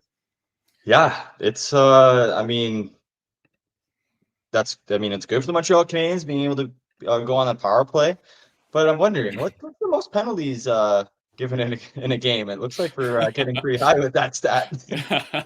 Not including fights, that would be an interesting stat to follow up for sure. But right now, that would be the Islanders, I believe, their fourth penalty. So the fourth time Montreal's headed to the box, and I think we're barely past the halfway point of this game. So Yeah, that's something Patrick's going to want to talk to his team about during intermission and after the game too. yeah, I think both coaches are going to be a little bit, you know, telling their teams like, "Come on, guys, we can't be doing this." Penalties, hurt us in the long run. So we're looking to see if these two teams can simmer down on the penalties here. Yeah, absolutely. I mentioned earlier as well, Montreal Canadiens went shorthanded 5 times in the last game. So did the Ottawa Senators, and no power play goals for either team. So kind of a weird stat there. So far, Montreal has gone on the board once on the power play. So have the Islanders. So both teams looking pretty good, at least getting some good offensive zone time. Looking to continue that a little bit as well. Um, I have my eyes on Monahan on this power play. I think that he's been great. He's been good with setups too. If you want to go back to that New Jersey Devils game, he set up Joshua Waugh for his first NHL goal Yeah, in the most beautiful fashion that I've ever seen. yeah, I love it. I love it. I love it. Absolutely. Showing the replay there of that tripping call. Certainly a bad penalty by McLean. The stick all the way out. Looks like he's going fishing. And of course, Montreal Canadiens are going to fall down. So good call there by the official. Montreal back to the power play. Just a few seconds here. But just want to remind everyone, still plenty of time to get into the chat. We love to hear from everyone. We'll make sure that we throw all your comments up on the board, give you a shout out. We want to know two things. We want to know your score predictions, and we want to know your favorite Patrick Waugh memory, as it is Patrick Waugh night, as I've said a few times already. Getting ready for that puck to drop. JG Pajot out there for the New York Islanders against Sean Monahan. Monahan wins it. Montreal at the point. It's Matheson. He's going to pass that one. Caulfield shot at the side of the net. That one doesn't get past Varlamov. Nick Suzuki passes that one, holding the puck in. Matheson passes it back to Caulfield. Looking for options, looking for an open lane. That one gets passed again, cycling it around. Looking for Matheson.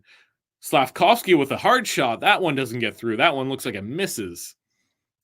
Now looking to get the puck, it's the Islanders, and Pajot sends that puck all the way to the other end. So Montreal perhaps being a little bit too patient and looking for that perfect play. I would have liked them to be a little bit more aggressive trying to get that puck to the net. Yeah, I would like to see, like you said, Michael, I'd like to see a couple more shots, a little less passing, just trying to put a little bit of pressure on Simon Varlamov. He's not been tested too much this period. I think he's only had about 5 shots, I think, against him this period. So looking to see if we can get more opportunities against the goalie here. Absolutely. And Montreal with an errant pass that goes all the way back to their zone. They're trying to come back, passes it to the blue line. It's Slavkovsky with the puck, looking to dish it. Nice to see Slavkovsky back on the ice a little bit more, as in that first period, he did not see a ton of ice time. But this not looking like a good power play for Montreal. About 30 seconds left, and not a whole lot to show for it. Looks like Xhekaj's out there with the second unit. Montreal trying to break in with speed. Dump and chase. They get to the puck first, send it around. And the Islanders look like they're going to prevail here. They get it out once again. Less than 20 on the power play. That actually shot goes all the way to Montembeault. A bit of a floater there. Had to be careful there. And Xhekaj with one final rush on the power play. 8 minutes to go in this one. Yeah, no, that floater was it looked a little closer to the net than I thought. Yep. Flashbacks to that Vesatoskala goal that came from all the way the other end that bounced over him, if you know what I'm talking about. Well, I know exactly what you're talking about. Yeah. Would have been on the replays for years. But anyway, back to the game here. Montreal trying to cycle the puck to get it out. Islanders do prevail in the neutral zone. They send it back out past the blue line, trying to regroup here. Montreal going off on a change. So the Islanders will break it out. Big pass. That one connects, and they do get it past the blue line. Coming down the wings, circling back, trying to find a person to pass it to. But Montreal, aggressive with the body, they come out with the puck. Past the blue line, Islanders hold it past the red, but then once again, the Canadiens do get a hold of it. Looks like it's Pearson trying to get a shot off. That one doesn't go. Canadiens shovel it back in with the backhand in the corner. Shoving up against the boards, trying to get to that puck. Finally, it comes loose, and the Islanders come away with it with a little bit of speed, having to be careful. Looks like a dump and going off for the change. Islanders trying to get to it, but Montreal does get to it first, battling in the corner. Islanders might actually come away with it, but they can't. Once again, the Canadiens try to break it back out to the other zone. Less than 7 minutes to go in this period. Seemingly, it's fizzled off since that Islanders goal. Not at too many opportunities.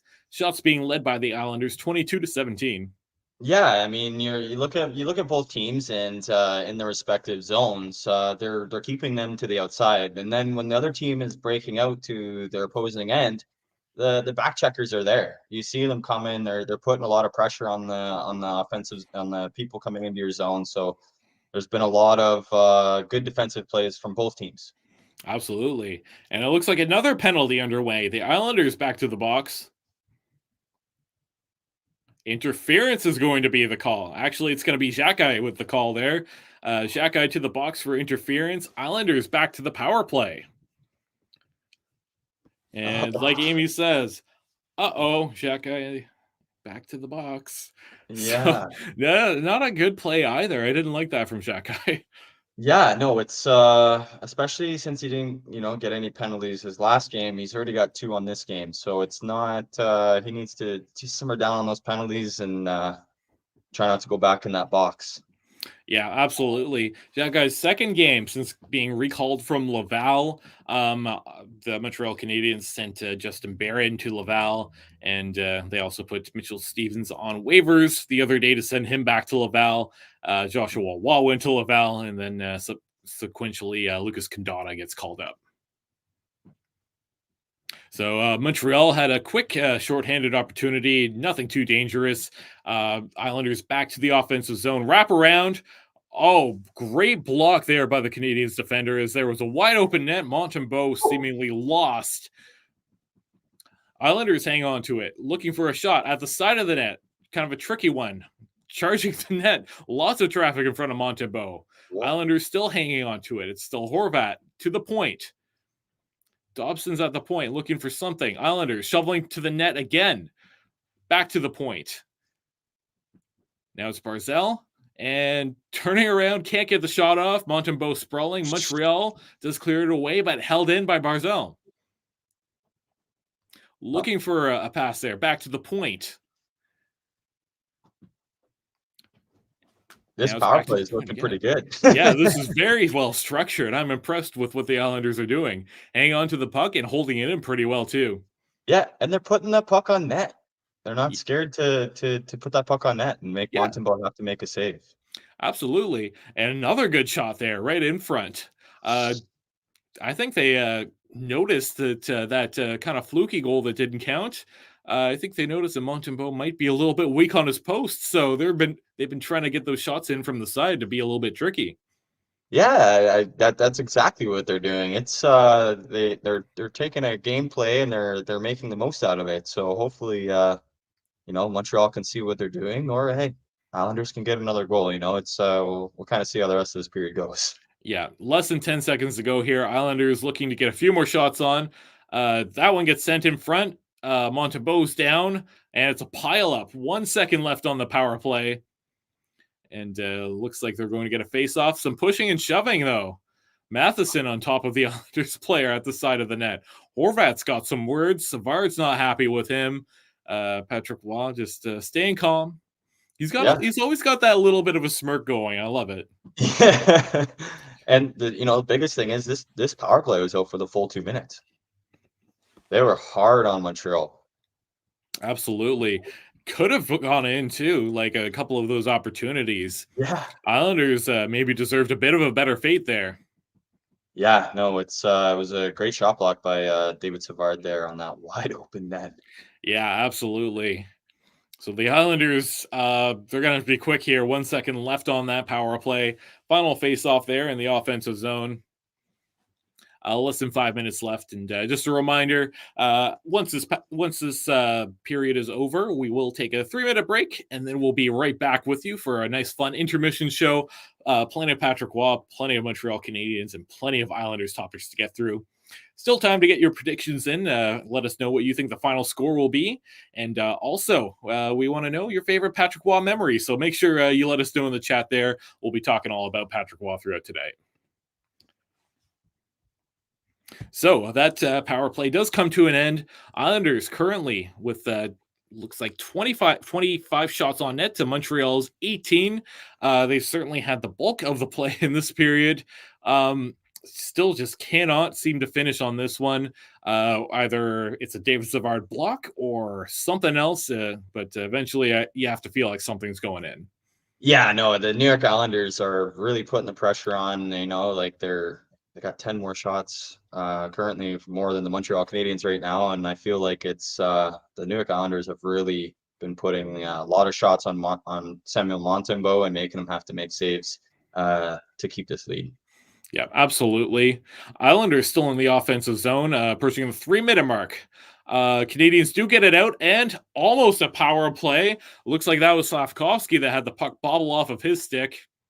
Now Montreal and the Islanders battling against the boards. Bodies are flying, but the Islanders do break it out once again.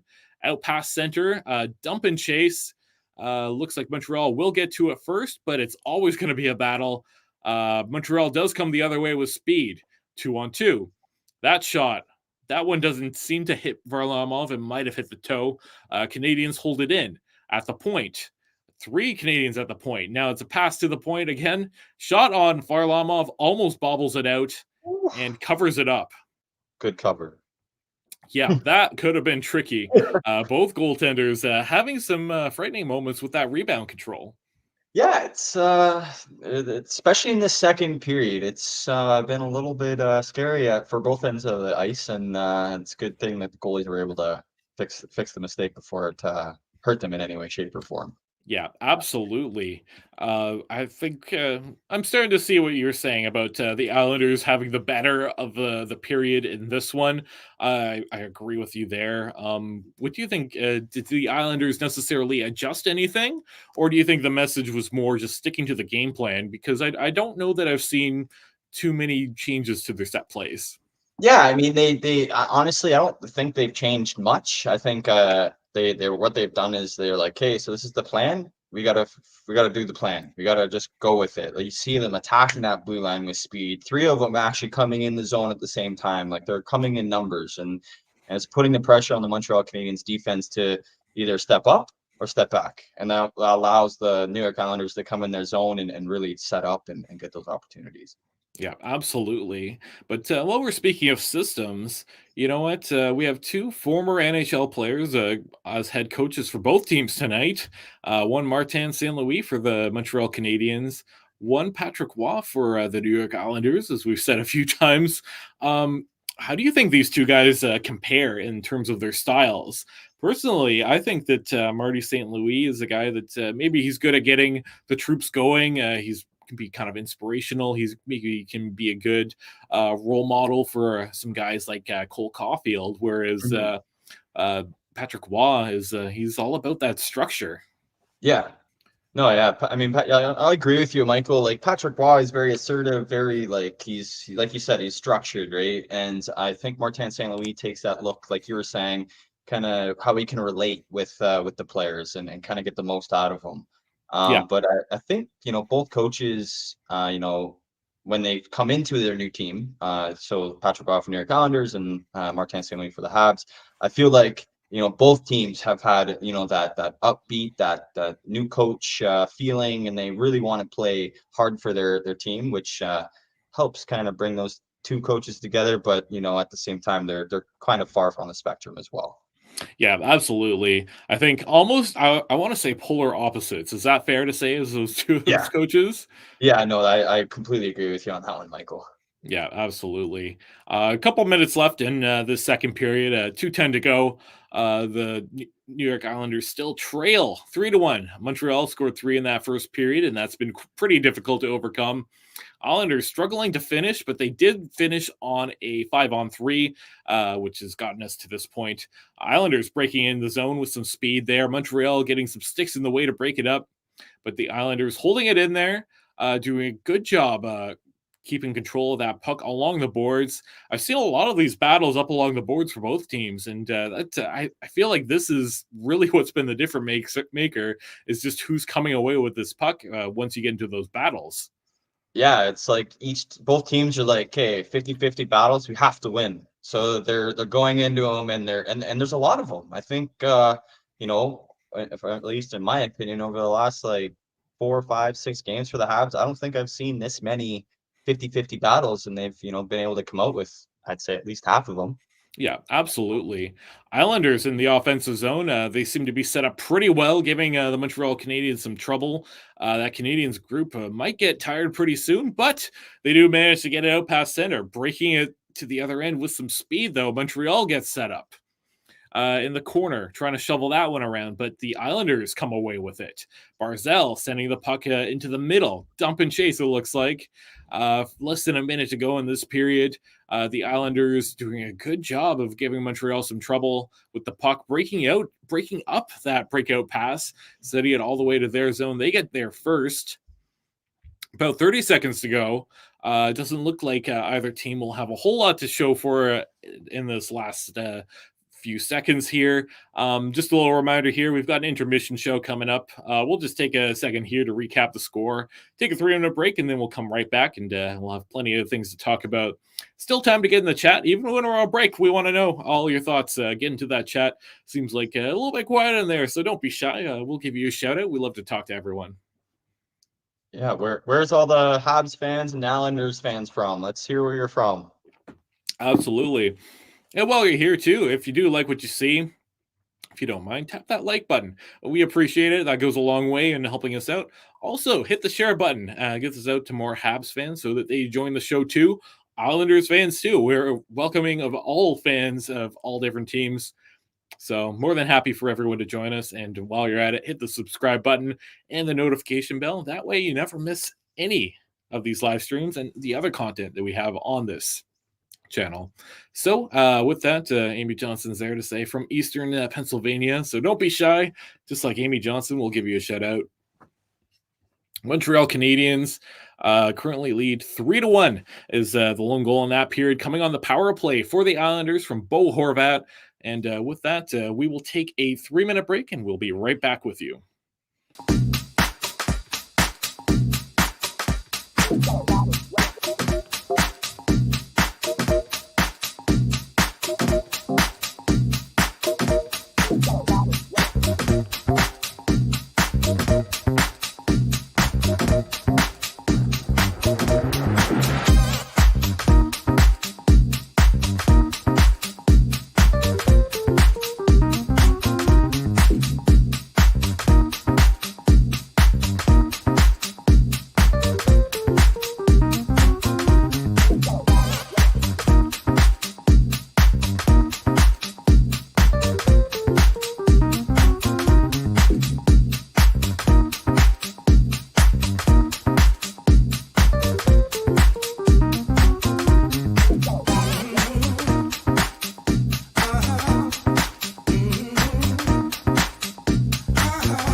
And welcome back to our live stream watch along, brought to you here on Rocket Sports Media YouTube channel at All Habs.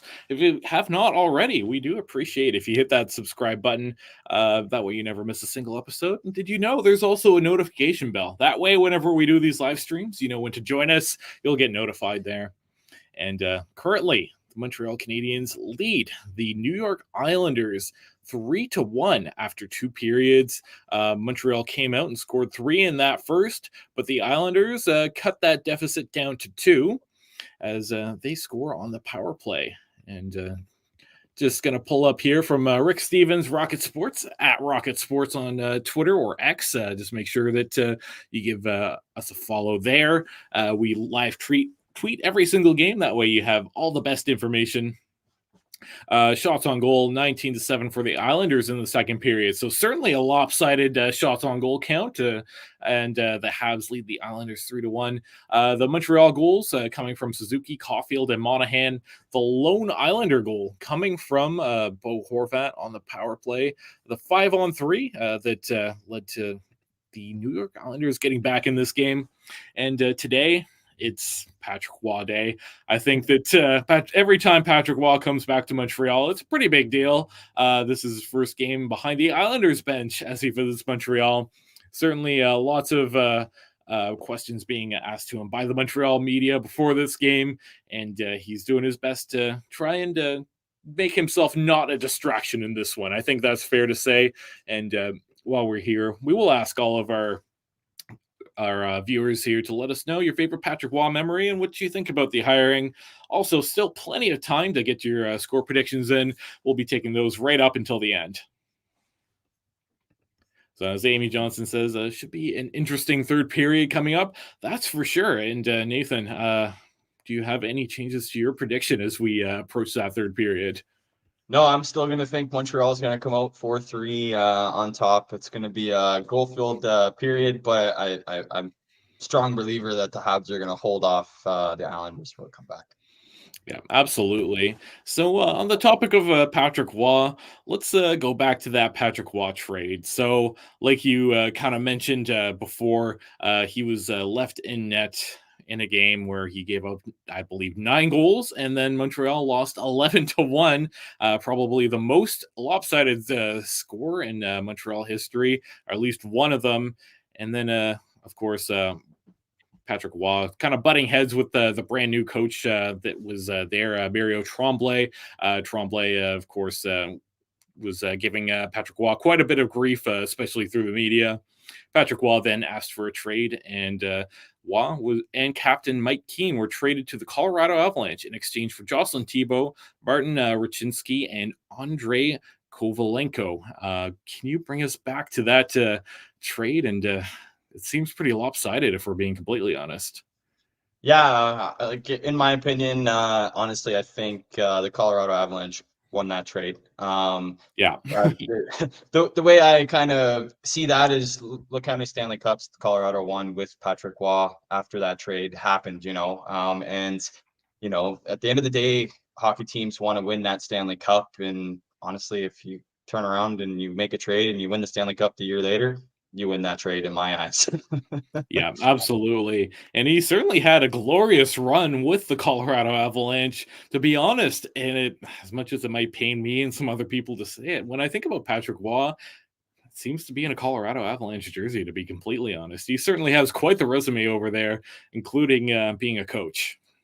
Yeah, he does have quite the resume, and for me, yeah, when I think about Patrick Waugh, I think of the last season he was there, and then like you were saying, his career with Colorado, and then obviously when he became the coach for the Colorado Avalanche, would be my most recent one memory of Patrick Waugh. Yeah, absolutely. Patrick Waugh, after being retired, he retired as a Colorado Avalanche. He did manage to get behind the bench, like we said, and that's where we got to know that he's a pretty enthusiastic guy. I'm going to call it enthusiasm, just to be on the safe side there.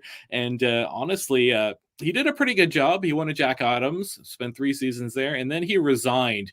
And it seemed like he was maybe getting a little bit too involved on the management side. Is that kind of fair to say, do you think? Yeah, from reports I've looked into, and just his comments, I just feel like it sounded like he didn't like what was going on, and he decided to just take, I'm just gonna walk away. Yeah. And unfortunately, it sucked for the Colorado Avalanche, but they've been able to find a new coach and be able to be very successful. Yeah. As Patrick Waugh's left, but it's good to see that Patrick Waugh's back behind the bench. Yeah, absolutely. And it's not too often that you see a coach resign on their own terms in that fashion, and kind of a surprise too. So, and nonetheless, with it was a former teammate as a general manager in Joe Sakic that he maybe was butting heads with behind the scenes, just based off of comments and some little reports here and there. It seems like that Mhm. was what was happening, and maybe Patrick Waugh not being a fan of some of the decisions being made. But he did say coming into New York Islanders, he doesn't want to be a coach and a manager. He just wants to focus on being a coach.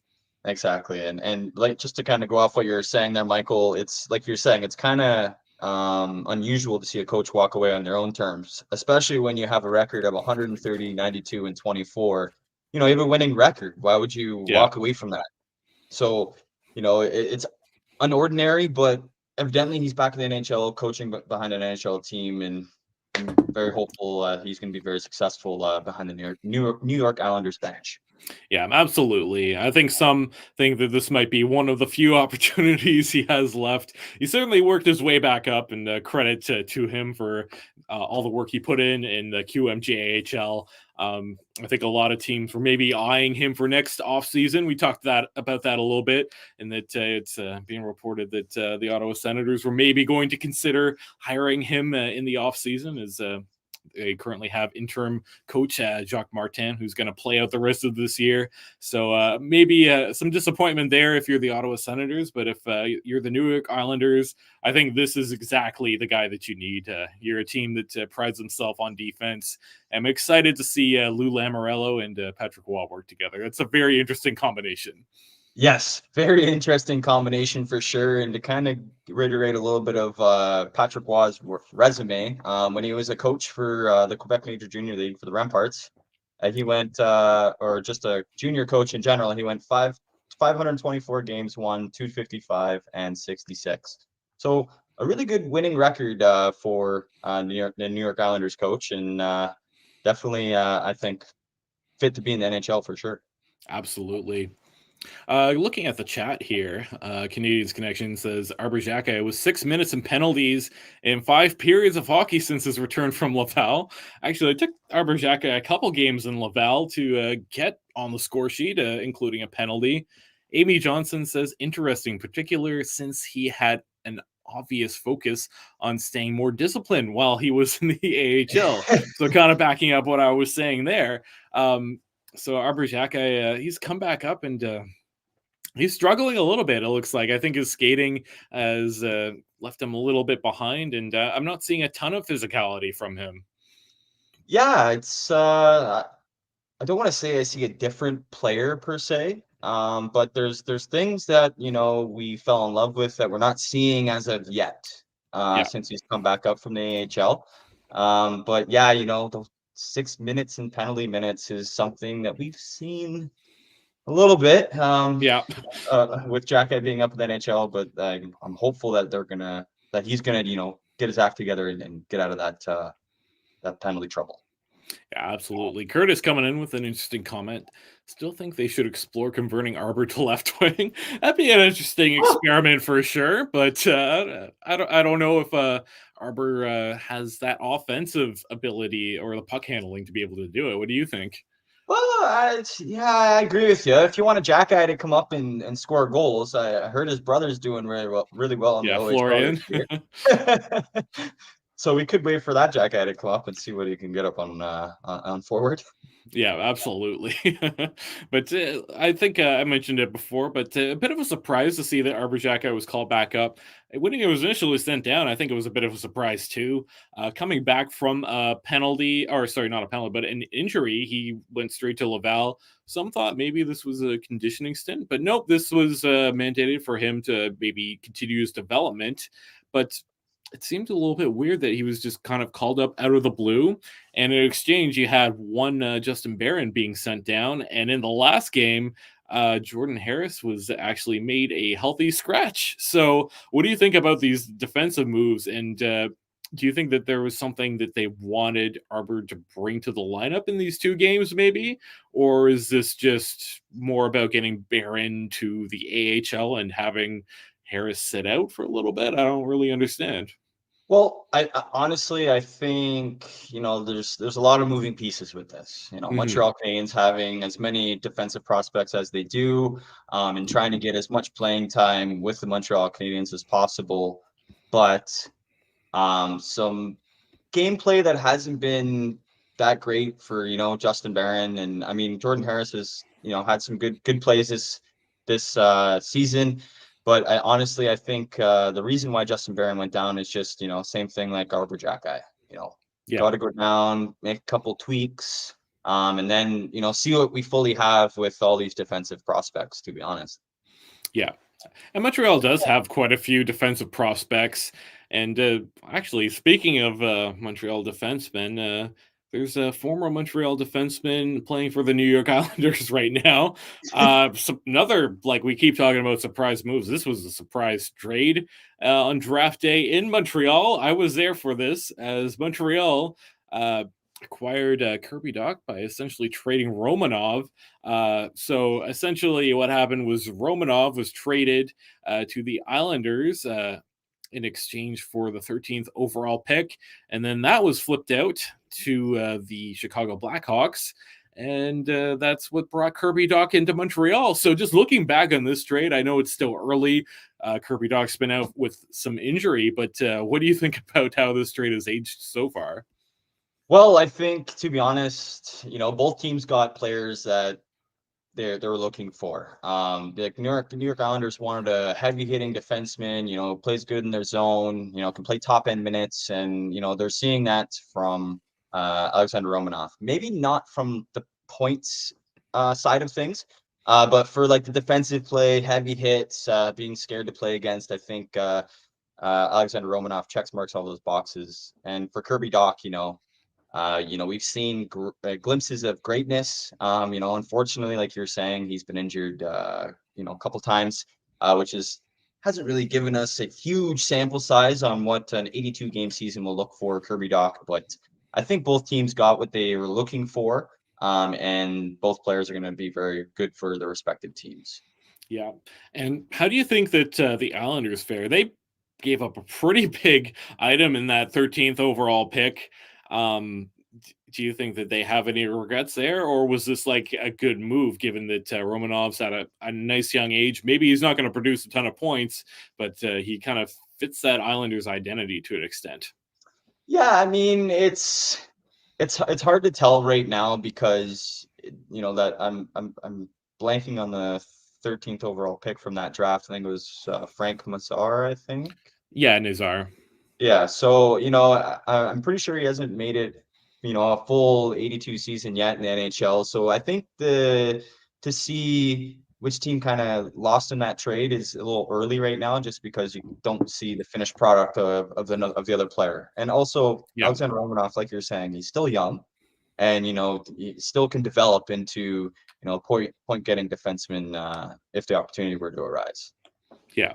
Yeah, I think that's fair too. And then Montreal, I thought, pretty decent trade getting that 13th overall pick, but then flipping it out for Kirby Duck, who, let's be honest, he's had a bit of an injury history. And at the time, I wasn't too sure. He's coming. When he's been healthy, he's looked pretty good. He's a big, strong centerman. I think probably a middle six guy, if we're being honest, the second or third line guy. Offense, you're still waiting for that to come. But do you think that bringing in Kirby Doc was the right move? And do you think that injury history is something that still worries you? I mean, bringing in Kirby Doc, that big, strong centerman, with the things he's been able to do, he's looked great. I'm really happy with the product that is starting to come out of Kirby Doc.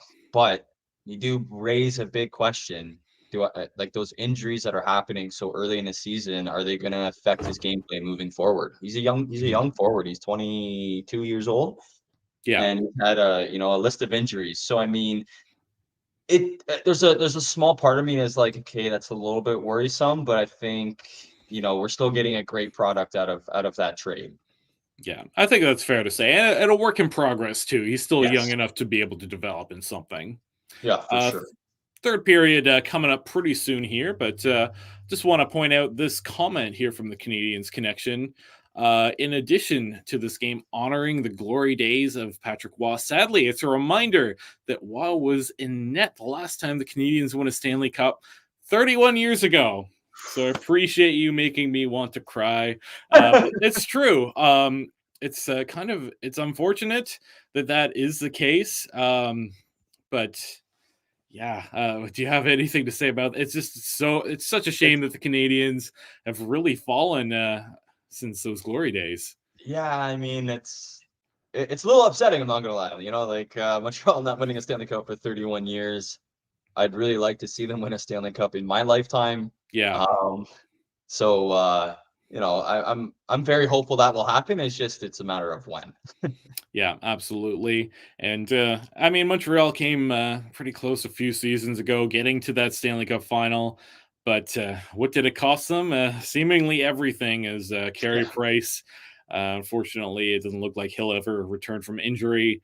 And Shea Weber, another guy that he got injured enough Mhm. that he's not been able to play since then as well. So certainly that gives us a little bit of a negative headspace, but Yeah. at least in this game, it looks like Montreal might win. I certainly think that at some point here, if Montreal is patient enough to rebuild properly, I think they could get back to what they used to be. It's just about having your priorities in the right place. Yeah, I completely agree with that. Agree with you on that, Michael. And getting the priorities in place to make a Stanley Cup winning team is in a work in progress right now for the Montreal Canadiens. Yeah, absolutely. So just a little reminder here, still a little bit of time if you want to get in your end of game predictions. We'll take those up right until the end pretty much. We'll throw it up on the screen here and give you a shout out. Let us know what you think the final score will be. Will Montreal hang on to this 3-1 lead? Right now, the Islanders are buzzing back quite a bit. As mentioned by a tweet by Rocket Sports, the Islanders had a heck of a lot more shots on goal than the Montreal Canadiens did in that second period. Yeah, 19-7 were the shot totals in that second period. That's a lot of shots to give up in a period, especially when you're trying to hold the lead. So looking for Montreal to tame those shots a little bit and play more in the offensive zone. Absolutely. And Montreal with an offensive zone face-off here. Looks like the Islanders do win that one. They'll send it the other way, looking for that breakout pass as they pass that blue line, past the red line. And nope, they'll carry it the whole way themselves. Shot misses. That one rings around. The Islanders pretty quick to get back on that, but they lose it as they approach the net. Montreal trying to regroup and slow things down a little bit. Breaking things out past center ice, carrying it past the blue line. It looks like it's a 1-on-4 situation, but they will dump and chase before the Islanders do get a hold of it. And almost a bad bounce that leads to Montreal getting a shot off. Islanders do stay safe, though, as they come away with it, and it goes all the way to the other end. What a Yeah, tricky little bounce there. yeah. I mean, the one thing I did notice is I hate to point this out, but Slash like swinging a stick, one Yeah. hand. You know, we got two hands on that stick and try to put the puck on net, right? So, I mean, all three of the forwards are doing that actually. Yeah. How many times have we seen those one-hand swings lead to a penalty call as well? Yeah, like there's been 8, 10 penalties in this game. So, Yeah, that's exactly right. But Montreal in the offensive zone here, trying to cycle the puck around, sending it to the point. Easy shot goes through, misses the net. Islanders come away with it once again, looking for that breakout. Kind of slowly coming past center ice. Looks like they'll dump it and maybe go for a change. Kovacevic back to pick up the puck. Um, Montreal has really dried out since that offensive explosion in that first period. yeah. Perhaps some of those goals were a little bit opportunistic.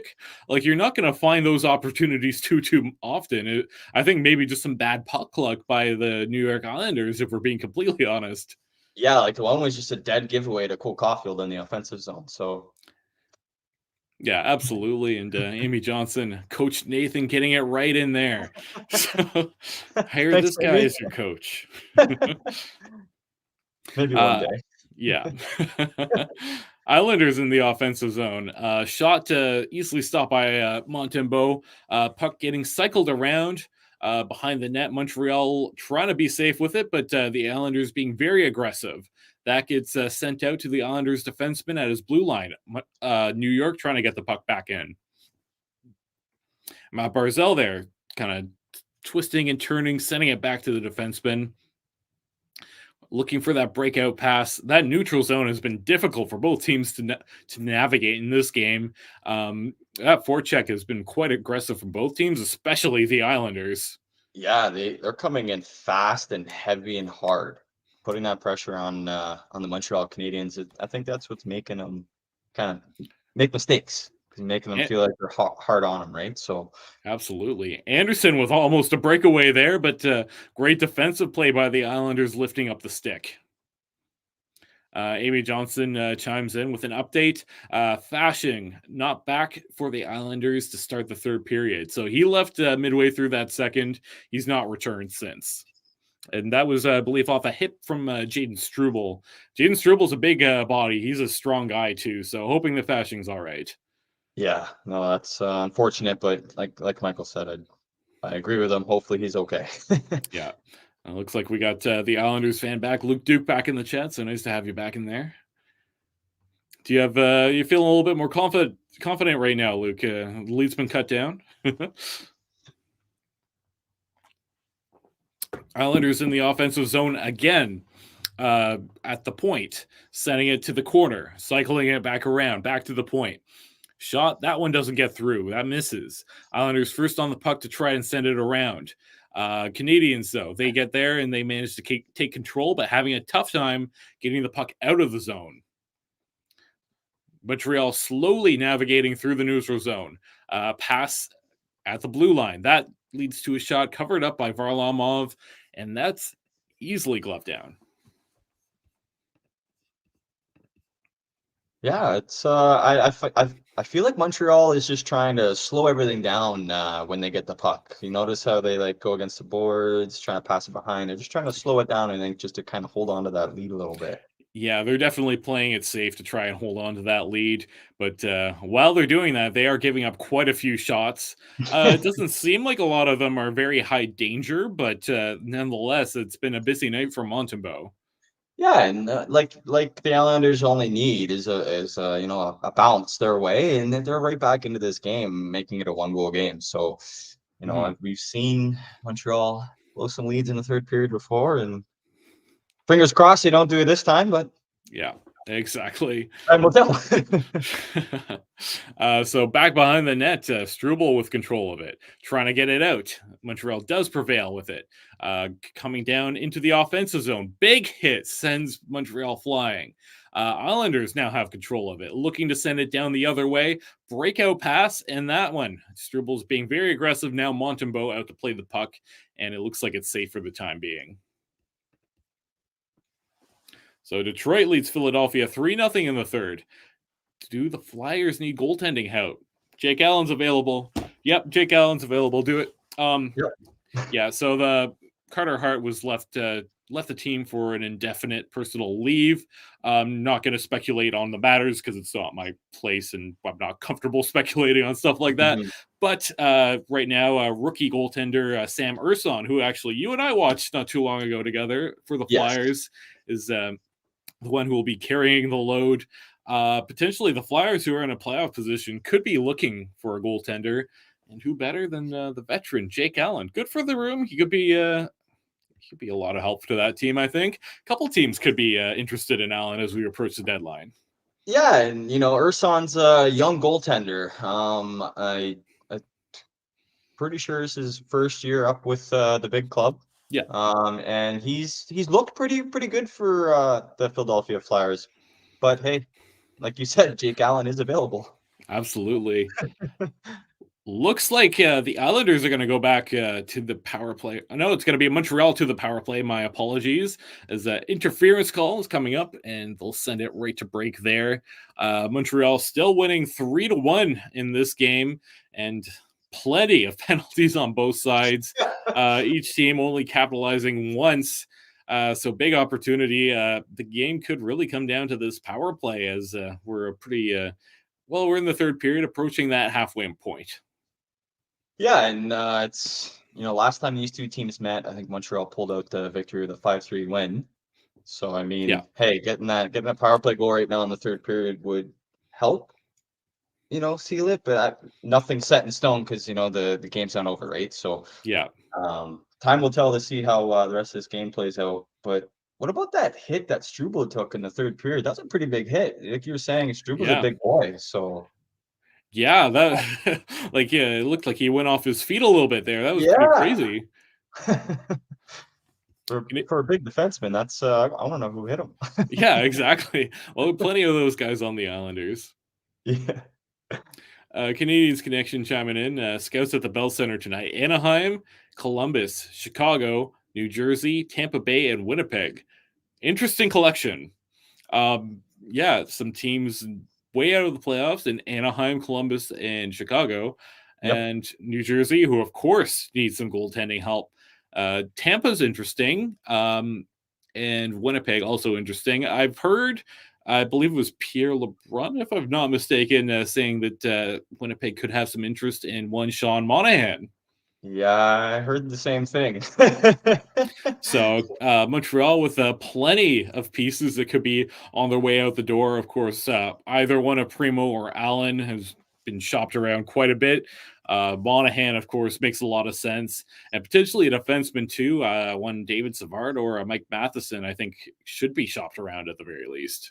Yeah, like look at that big block shot Savard had in the second Yeah, period to keep the score at 3-1. So likes to block shots and get in front of that puck. So very good yeah, defensively. absolutely. Now this season, it seems like Cole Caulfield's not producing as much as he has in the past.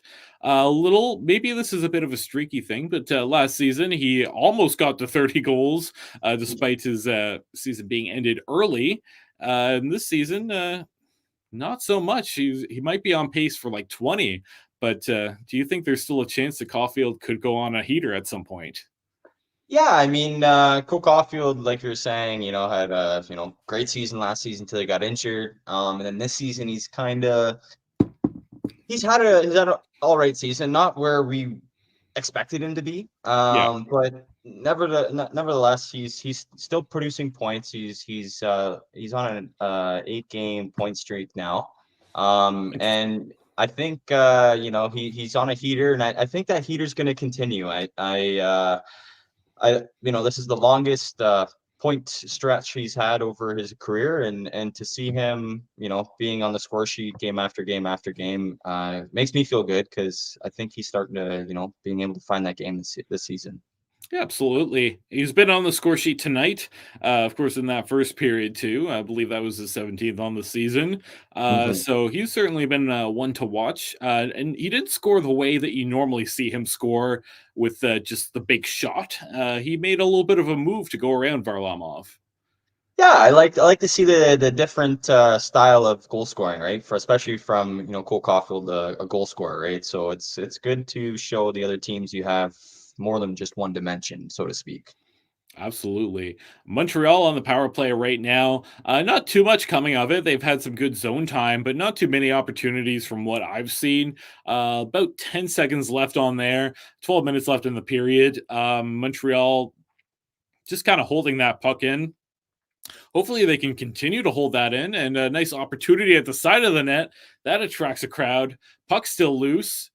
Montreal does prevail, looking for another shot. That one misses wide. Uh, yeah, it looked like a very tired Wow. Islanders group out there. They were out there for a while. Yeah, and that was a good run by the second penalty or power play unit there, keeping the puck in the zone and trying to get chances and feeding the puck towards the net. Good job on the power play. Yeah, absolutely. Despite not being able to score, which it seems like both teams not scoring on the abundance of power plays that they've had. Five each, one goal each on the power play. The lone goal for the New York Islanders coming on the power play, actually. But Yeah, looking at the replay here, Gallagher at the side of the net. It looks like it goes off the shaft. The puck bounces off the shaft of his stick. Varlamov, though, does get over, and he does get an arm on it. It looks like his body comes over just in time. yeah, good save for Varlamov. Oh, but Absolutely. no, it's good to see the pucks going on net here. It's a couple more chances with about 10 minutes left to go. Yeah. Shots 30 to 23 in favor of the Islanders still. So Montreal being outshot by quite a bit here. And it's in the offensive zone for the Islanders. Looking for something. They get a shot off at the side of the net there. But Montreal defender laying flat on the ice to take away the low ends at least. Islanders still hanging on to the puck. Turning around, being pretty creative. It looks like that's Matt Barzell. But he does give it away to the Canadiens. Islanders trying to keep this one in. And they do, and they keep control. Wide open shot there. Shot, that one goes wide. Islanders maybe making one too many passes there. I felt like they could have gone for a one-timer way earlier. Yeah, no, they're passing that puck and they're holding on to it a little bit too long. It's giving Savard enough time to get in front of the shot or the pass and block it. So Yeah. Montreal seems to be doing a good job with blocking and deflecting that puck away as well. And nice shot there from the Islanders off a bit of a rush. Another shot from the side of the net. holding it in. The Islanders send it around the net. Maybe Montreal gets control of it, but it's sent right back to the Islanders. And Montreal will send it back behind the goal line there. They'll regroup behind the net, trying to slow things down and doing exactly what you're saying, in that they're trying to maybe just hold on to this lead. Yeah, no, it's you can see Islanders, they're just shot on net coming at you, and then Montreal just slow it down, Yeah, pass it out. absolutely. Which is good game plan, but you don't want to sit back for too long. Yeah, exactly. Under 10 minutes left, and it's an icing call. So Canadians certainly having some trouble getting out of their own zone. Despite with the exception of that power play, I don't think the Montreal Canadiens have generated a whole lot of anything. So it's been all about the Islanders tonight, and just either it's snake bitten or it's been good heads up plays by the Montreal Canadiens defenders to block shots. Yeah, no, it's been all New York Islanders. I feel, like especially going back to that second period where it was 19-7 for the shots on goal. So Montreal just really needs to find their game and keep that puck in the offensive zone and not in the defensive zone. Absolutely. Islanders hold the puck in after that face-off. Moving around at the blue line, shot from the corner. That one doesn't get through. Couple of scrambled shots get through to Montembeault. Montembeault's down. Montreal does come away with it, moving the puck up the ice, past the blue line into the offensive zone, but the Islanders, very aggressive. Montreal does get a shot on. Maybe another one there, but that one gets blocked, sending the puck around. Islanders come out the other way. It's Barzal through center, looking for his options, sending it to the blue line. That's held in. Islanders sending it to the corner. They're hanging on to it, cycling it around. At the point, shot from the hash marks. That one gets deflected out of play. So the Islanders showing some energy and trying to get something, anything. Yeah, it's they're doing everything they can to produce a goal, and you can really see they're pushing, like on their back checks, on their forechecks. They're just pushing, throwing everything on the net, trying to see what can see if they can get a bounce. Absolutely. And coming out to a commercial break, less than 10 minutes to go in this third period. Let us know if you think the Canadiens will hang on to this lead. But with that, let's just take a second. We produce all sorts of great content for everyone to be able to check out. If you like the Montreal Canadiens, we cover the hockey news for Montreal. So head over to thn.com/Montreal. Also, give us a follow on Twitter at Rocket Sports. You can also follow us on Facebook at Rocket Sports Media Inc., on Instagram at Rocket Sports Media, and you can find our website to check out our podcast, the Canadiens Connection podcast, at canadiensconnection.fm. Also available on any of your favorite podcast platforms. Wherever you get your podcasts, you can check that out. We come out every single Saturday for a brand new episode. And also, subscribe to this channel. At All Habs is what you have to search to pull us up. If you're already here, give us a like if you like what you see, if you like hanging out with us. Hit the subscribe button so you never miss anything, and hit the notification bell. We'll let you know when we're doing another live stream.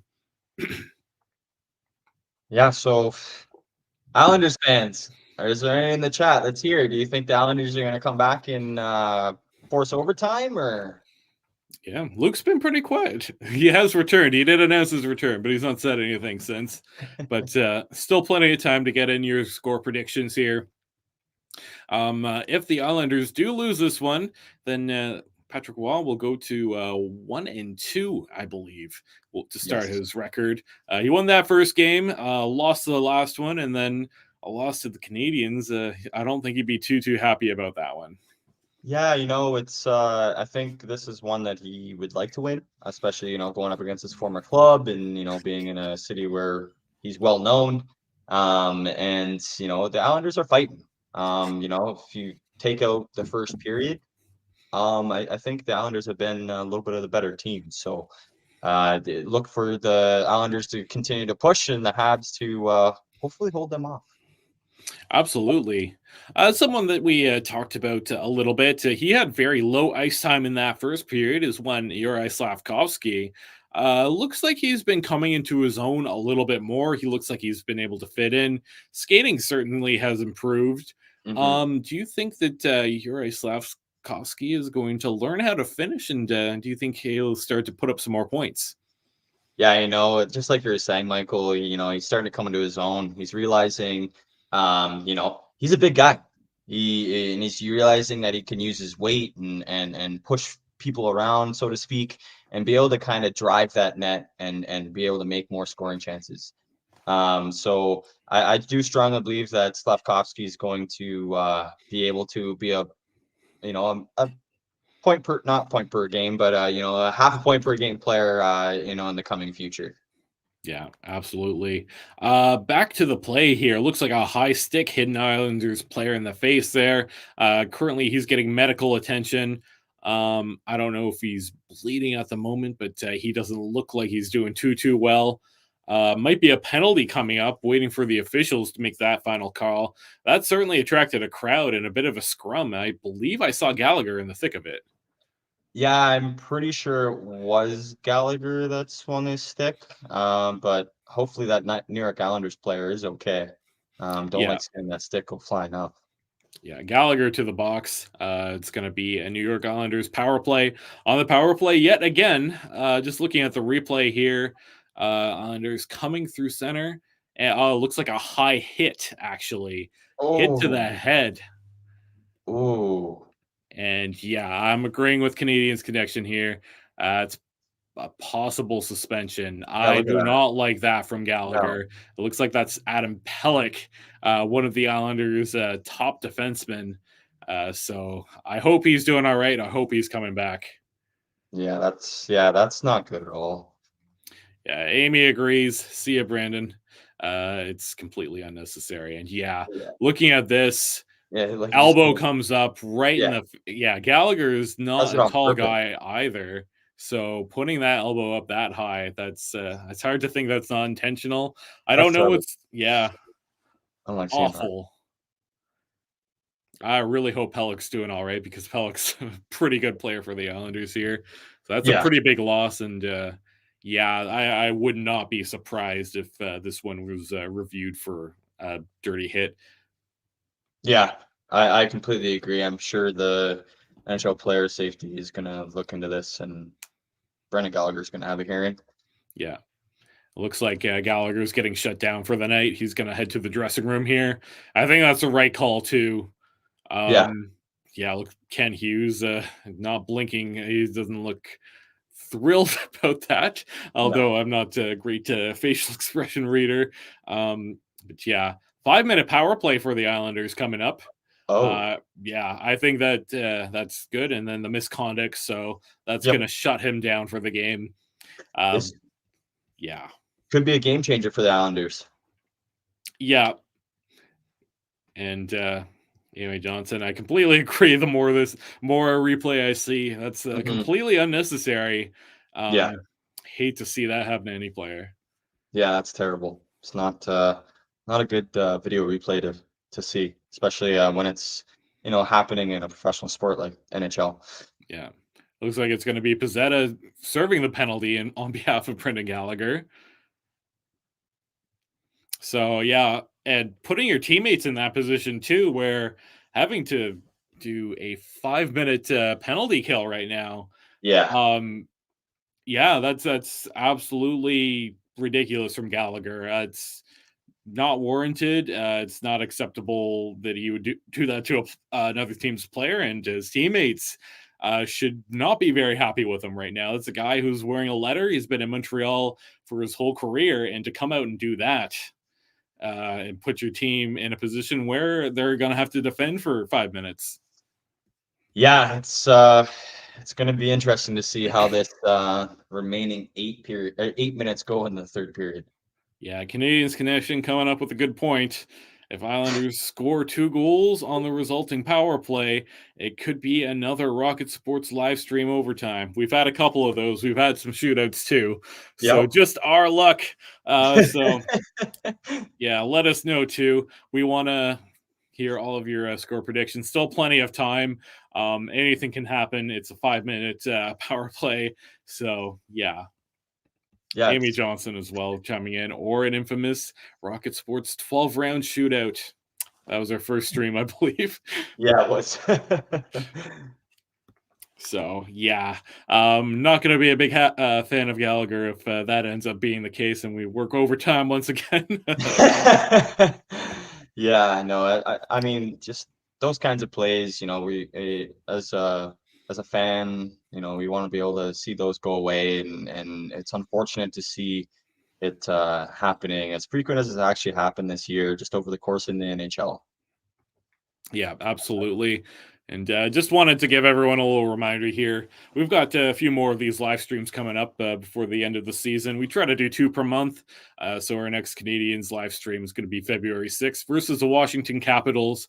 Joel Edmondson is now a Washington Capital. And one of my favorite Habs, actually, while he was in Montreal. So make sure you tune into that. Hit subscribe and the notification bell. That way you don't miss out on any of our live streams coming up. Yeah, and Ron chiming in on the chat here. I think you do it. Yeah, Ron's chiming in the chat here. Brandon uncalled for. No, completely agree with that. Absolutely. Islanders have to be optimistic here, but that's tougher when they're down two players with Pellick and Fashing out for the game. That's That is, true. They've been yeah, shorthanded for a good chunk of this game. that's a But good point. yeah, plenty of time though. They can. They don't have to hurt themselves too much. They don't have to be in a rush here. But certainly a big opportunity on the 5-minute power play. Mm-hmm. Couple of shots there, but Montreal does clear it. About 4:20 left on the power play here.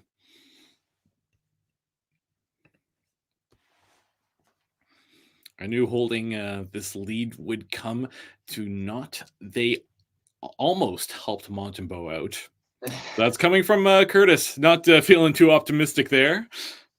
Yeah, but hey, hopefully Montreal Canadiens can hold off this power play and hold on to this lead.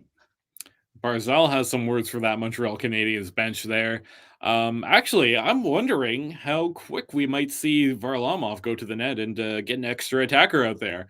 It's a 5-minute power play. I know that there's probably it's about 7 minutes left in this game, so you have to think that could be coming up pretty soon.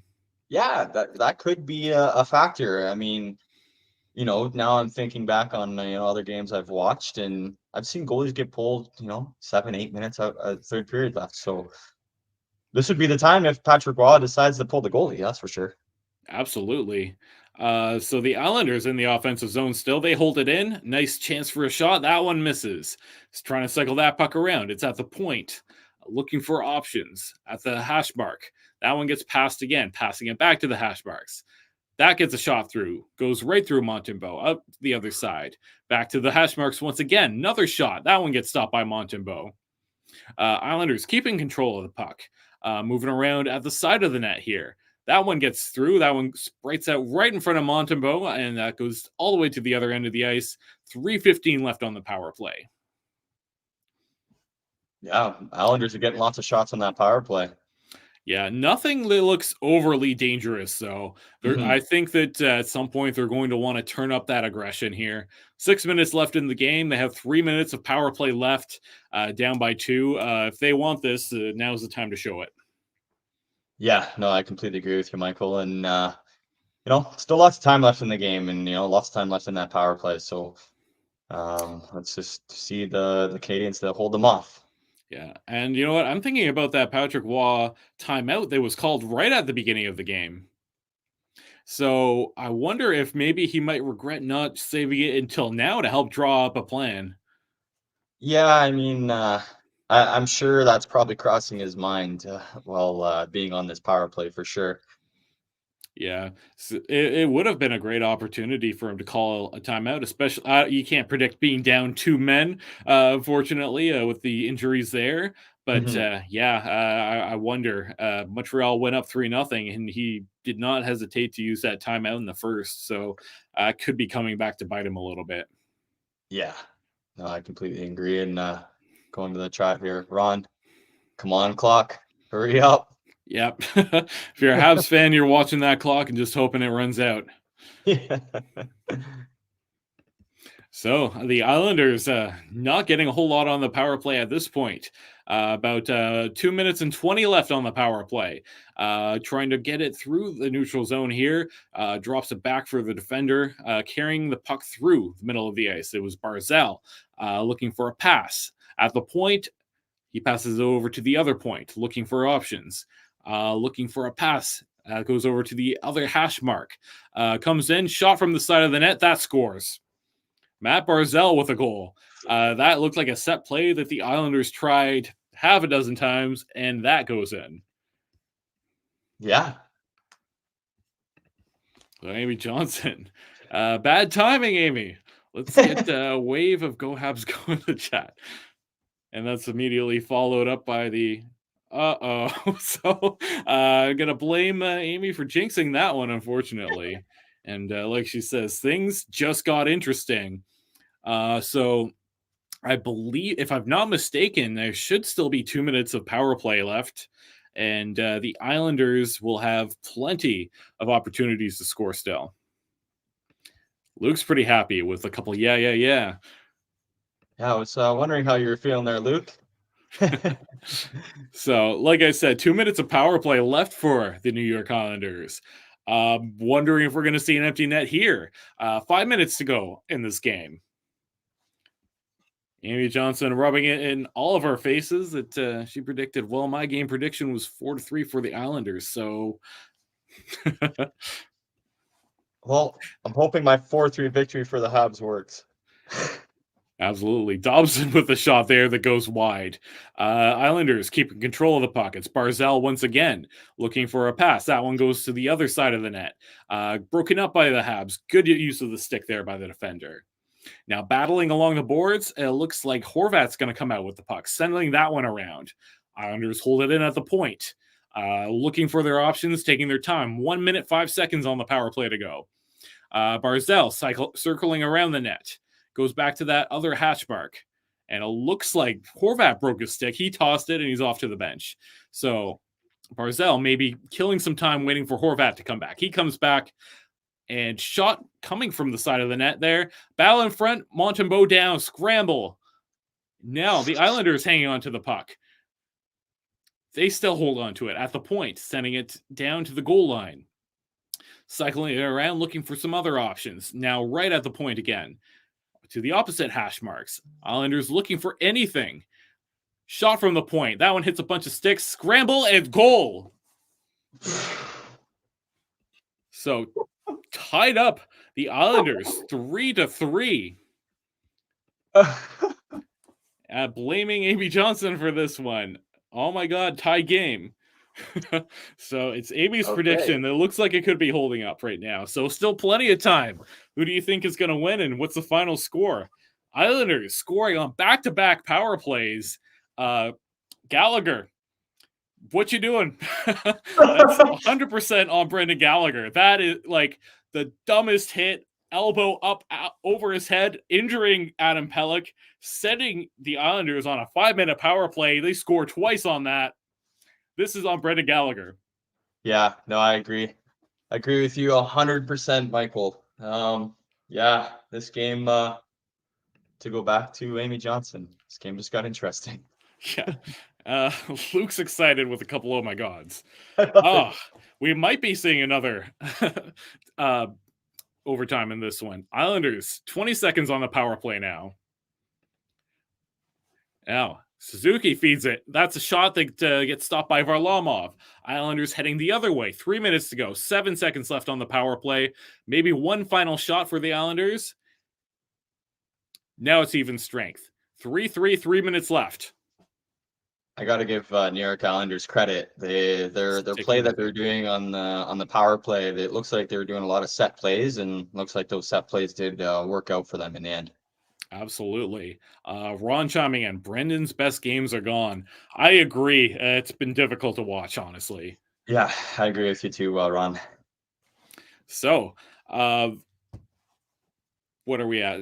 2 minutes and 30 to go. Tied 3-3. Islanders 38-24 are the shots right now.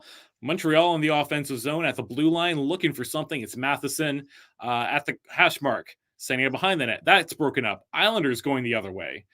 But that gets stopped. Monahan keeps it in. Shot Habs score 4-3 for the Montreal Canadiens now. Sean Monahan.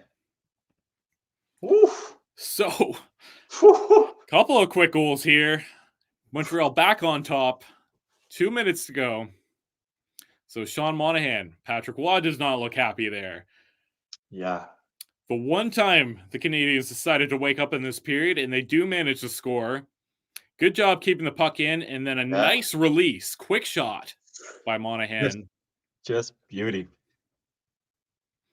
So just a breakdown defensively by the Islanders here. Yeah. So bringing this up again. That can no longer happen, Amy. It's 4-3 for Montreal. So, all right. Well, hey, the game is still young. Yeah, and apologies to Luke here. That's unfortunate. Ian chimes in, adds to trade value when Monahan scores, and that's exactly it. That's exactly what you want to see. Monahan has been great. Yeah, what, 3 points, I believe, on the night? Yeah, absolutely. That's his 12th of the or 13th of the season, rather. 2 minutes to go. Islanders probably looking to get possession, and I think we will finally see a pull goalie at some point here. Just looking for some clean possession. Oh, yeah, for sure. I agree with you on that one. That's going to be a play that Patrick Waugh is going to do. Absolutely. Islanders get into the offensive zone, looking to finally get some clean possession on it. It looks like they come away with it. Empty net for the Islanders. Passing around. It's at the point. Looking for options. Doesn't look like there's a whole lot. Clogged up middle for the Montreal Canadiens. They send it down out of the zone. 1:16 left. That was close. Yeah. Almost got in there, but the Islanders do prevail with the puck here. Coming up on 1 minute left. Montreal sends that out of the zone again. Islanders looking for something. They're struggling right now to get set up. Dump and chase seems to be what they're going to go for. Kovacevic back there, but the Islanders come away with it for now. Along the boards, held in at the point. Nothing there. No options for the Islanders. Battling against the boards. Someone's going to come away with it. 40 seconds left. Don't see the puck at all, so they're battling pretty intensely there. Finally, the Islanders come away with it at the point. Dobson looking for a pass. Now it looks like Barzal. Shot from the middle. That one stopped. Side of the net. Another stop. Jeez. Another save by Montembeault. Another save. Looking for another shot there. Another one almost goes in. Off the post. Less than 10 to go. 5. Montreal just waiting for that puck, for the time to run out, rather, and they survive. Oh. That was quite the last 10. That was a good 10-minute sequence there. Absolutely. Just gonna... Yeah. Canadiens Connection highlighting off the post with 10 seconds left. That's oof.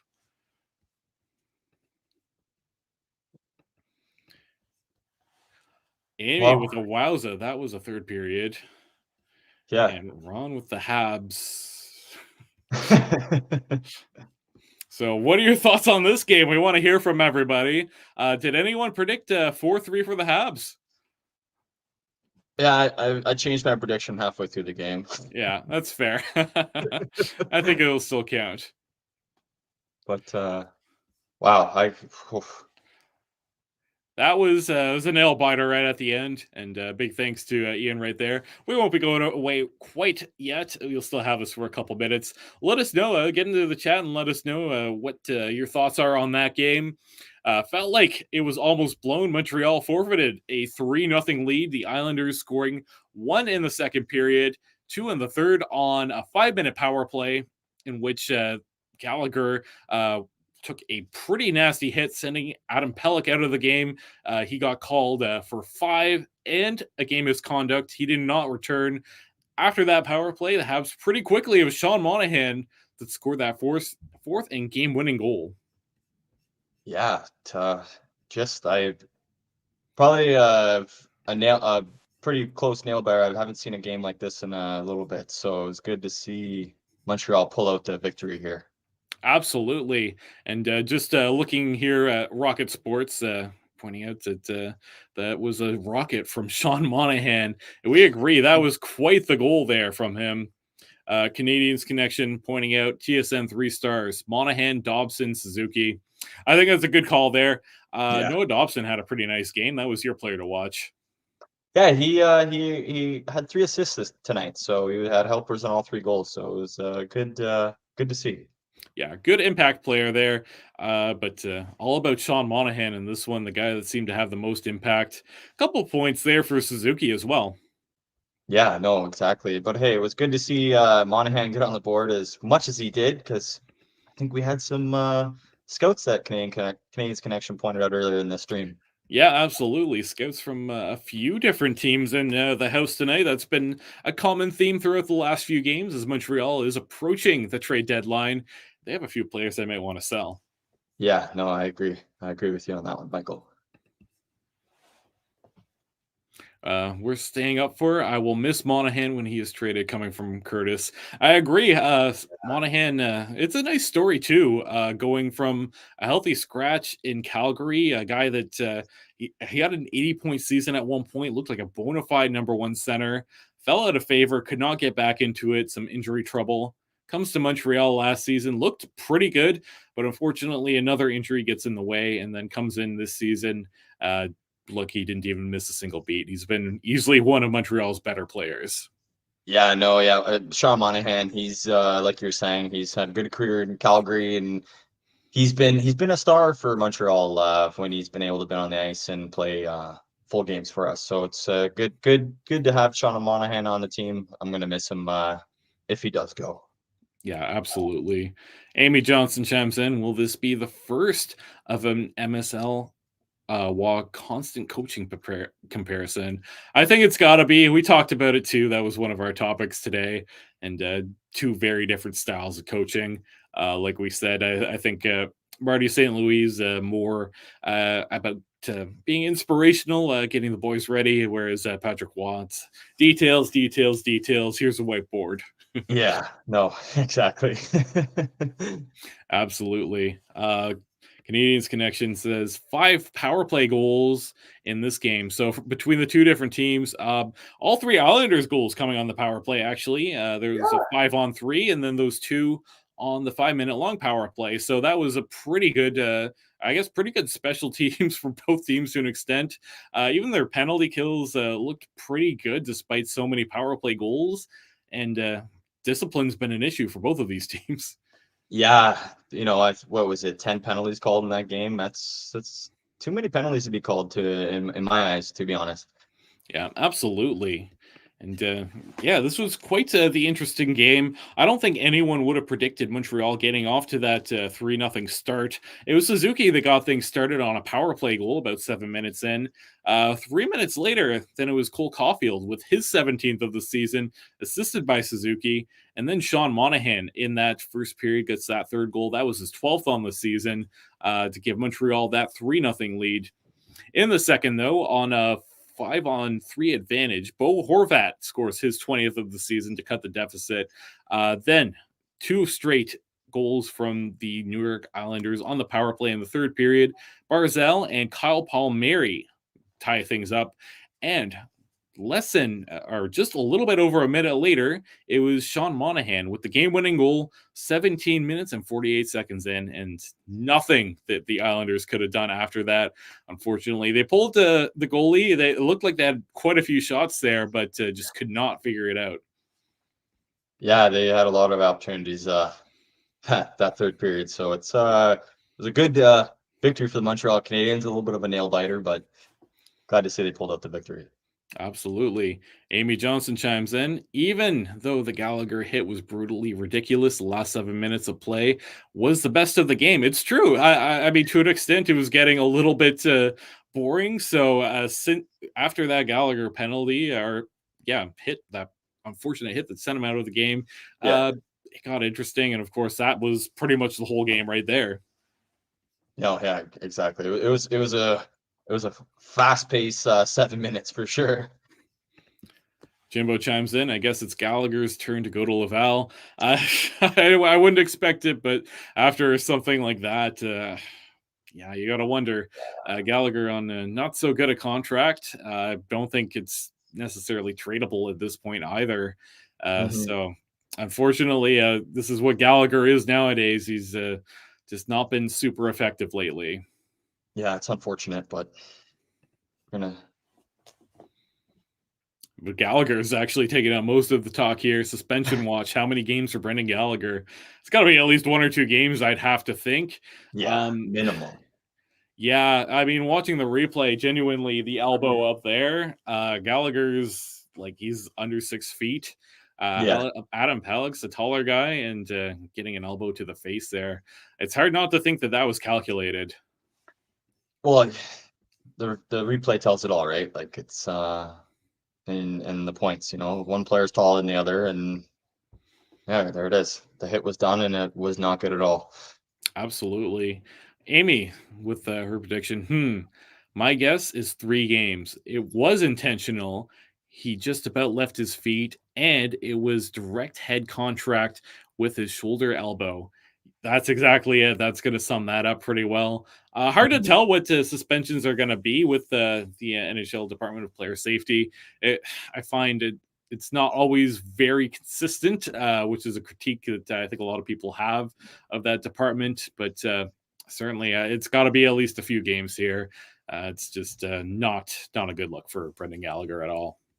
Yeah, I agree with you. It's we'll see what the player safety has to say, and I guess we'll know his fate in a day or two. Absolutely. So if you have any further comments or questions, get those into the chat. We love to hear everyone's thoughts on this game. Brendan Gallagher, how many games do you think he might get if he does get suspended? Because that was an ugly hit on Adam Pellick. Also, just a reminder here, as it says right on the screen, our next Canadiens game live stream is going to be February the 6th versus the Washington Capitals. We do this a few times per month, so make sure you hit subscribe so you don't miss anything, and hit the notification bell. Also, if you liked it, hit the like, that goes a long way, and share this so that we can get other fans on the stream. So, honestly, this was kind of a nail-biter game. It was all over the place. You saw the highest of the highs. You saw the lowest of the lows for the Habs. And then they come through in the end. Scrappy one. It's not how you draw it up. They do come away with a win, ending their 3-game losing streak. And this was, I think, the fewest amount of goals that they've let in a little while. The past 3 games, it's been 4 or more. 4, 9, and 6 are the goals against in the last few games there. And a busy night net for Montembeault. Seemed like the Islanders got a lot of shots, but didn't seem like a lot of those were super high danger. A couple scrambly ones. Maybe Montembeault had some difficulty with his rebound control too, because a couple of those went squirting out right through the middle. Yeah, they were just I think the Islanders' game plan was just keep throwing on net, keep throwing on net, keep throwing on net, and make sure somebody's there to put it in. Absolutely. And Jimbo chimes in with, "Hey, Amy, I like your show." And for those who don't know, our own Amy Johnson right here hosts a couple shows on this YouTube channel, the Habs Hockey Report Show and the Rocket Hockey Report Show. Those get put out a couple times per week. That's going to be two of your best sources for the Montreal Canadiens and the Laval Rocket. Jimbo chimes in with thanks to you. Love the Rocket news. So there you go, following along with the Rocket Hockey Report. Amy does a great job. So another reason to subscribe and share all of our content and hit that notification bell. So any final words that you have for tonight's game? It was an interesting one, 4-3 win for the Montreal Canadiens. I felt like it could have gone to overtime, but they hang on and they keep that last minute lead that they put up. Yeah, I mean, it was a good game, in the last, 10 minutes of the third period. It's, Patrick Waugh night, and obviously it wasn't the outcome Patrick Waugh wanted, but I mean, it's good to see that the Montreal Canadiens fought and held their way and was able to pull up the win tonight. Absolutely. And just before we get going here, do want to let everyone know we have all sorts of great content. So if you haven't checked it out already, we cover the hockey news we cover the Montreal Canadiens for the hockey news, rather, thn.com/Montreal. Also follow us on all of our social medias at Rocket Sports on Twitter, at Rocket Sports Media Inc. on Facebook, at Rocket Sports Media on Instagram, and you can check out our podcast that comes out every single Saturday, the Canadiens Connection. That's at canadiensconnection.fm. You can find it there or on any of your favorite podcasting apps. Then make sure you hit subscribe. That way you never miss a single episode. And we will see you next time. Just a reminder here, February the 6th is the day Montreal faces off against the Washington Capitals. And with that, Nathan, this was a great time hanging out with you. Yes, it was a great time hanging out with you, and it was a great time hanging out with all your viewers. Really appreciate all you. Yeah, we appreciate everyone hanging out with us tonight. Like I said, hit that subscribe button. We want to make sure that we can get you all here for our upcoming live streams. February the 6th is going to be your next one. We are your inside link to the Montreal Canadiens.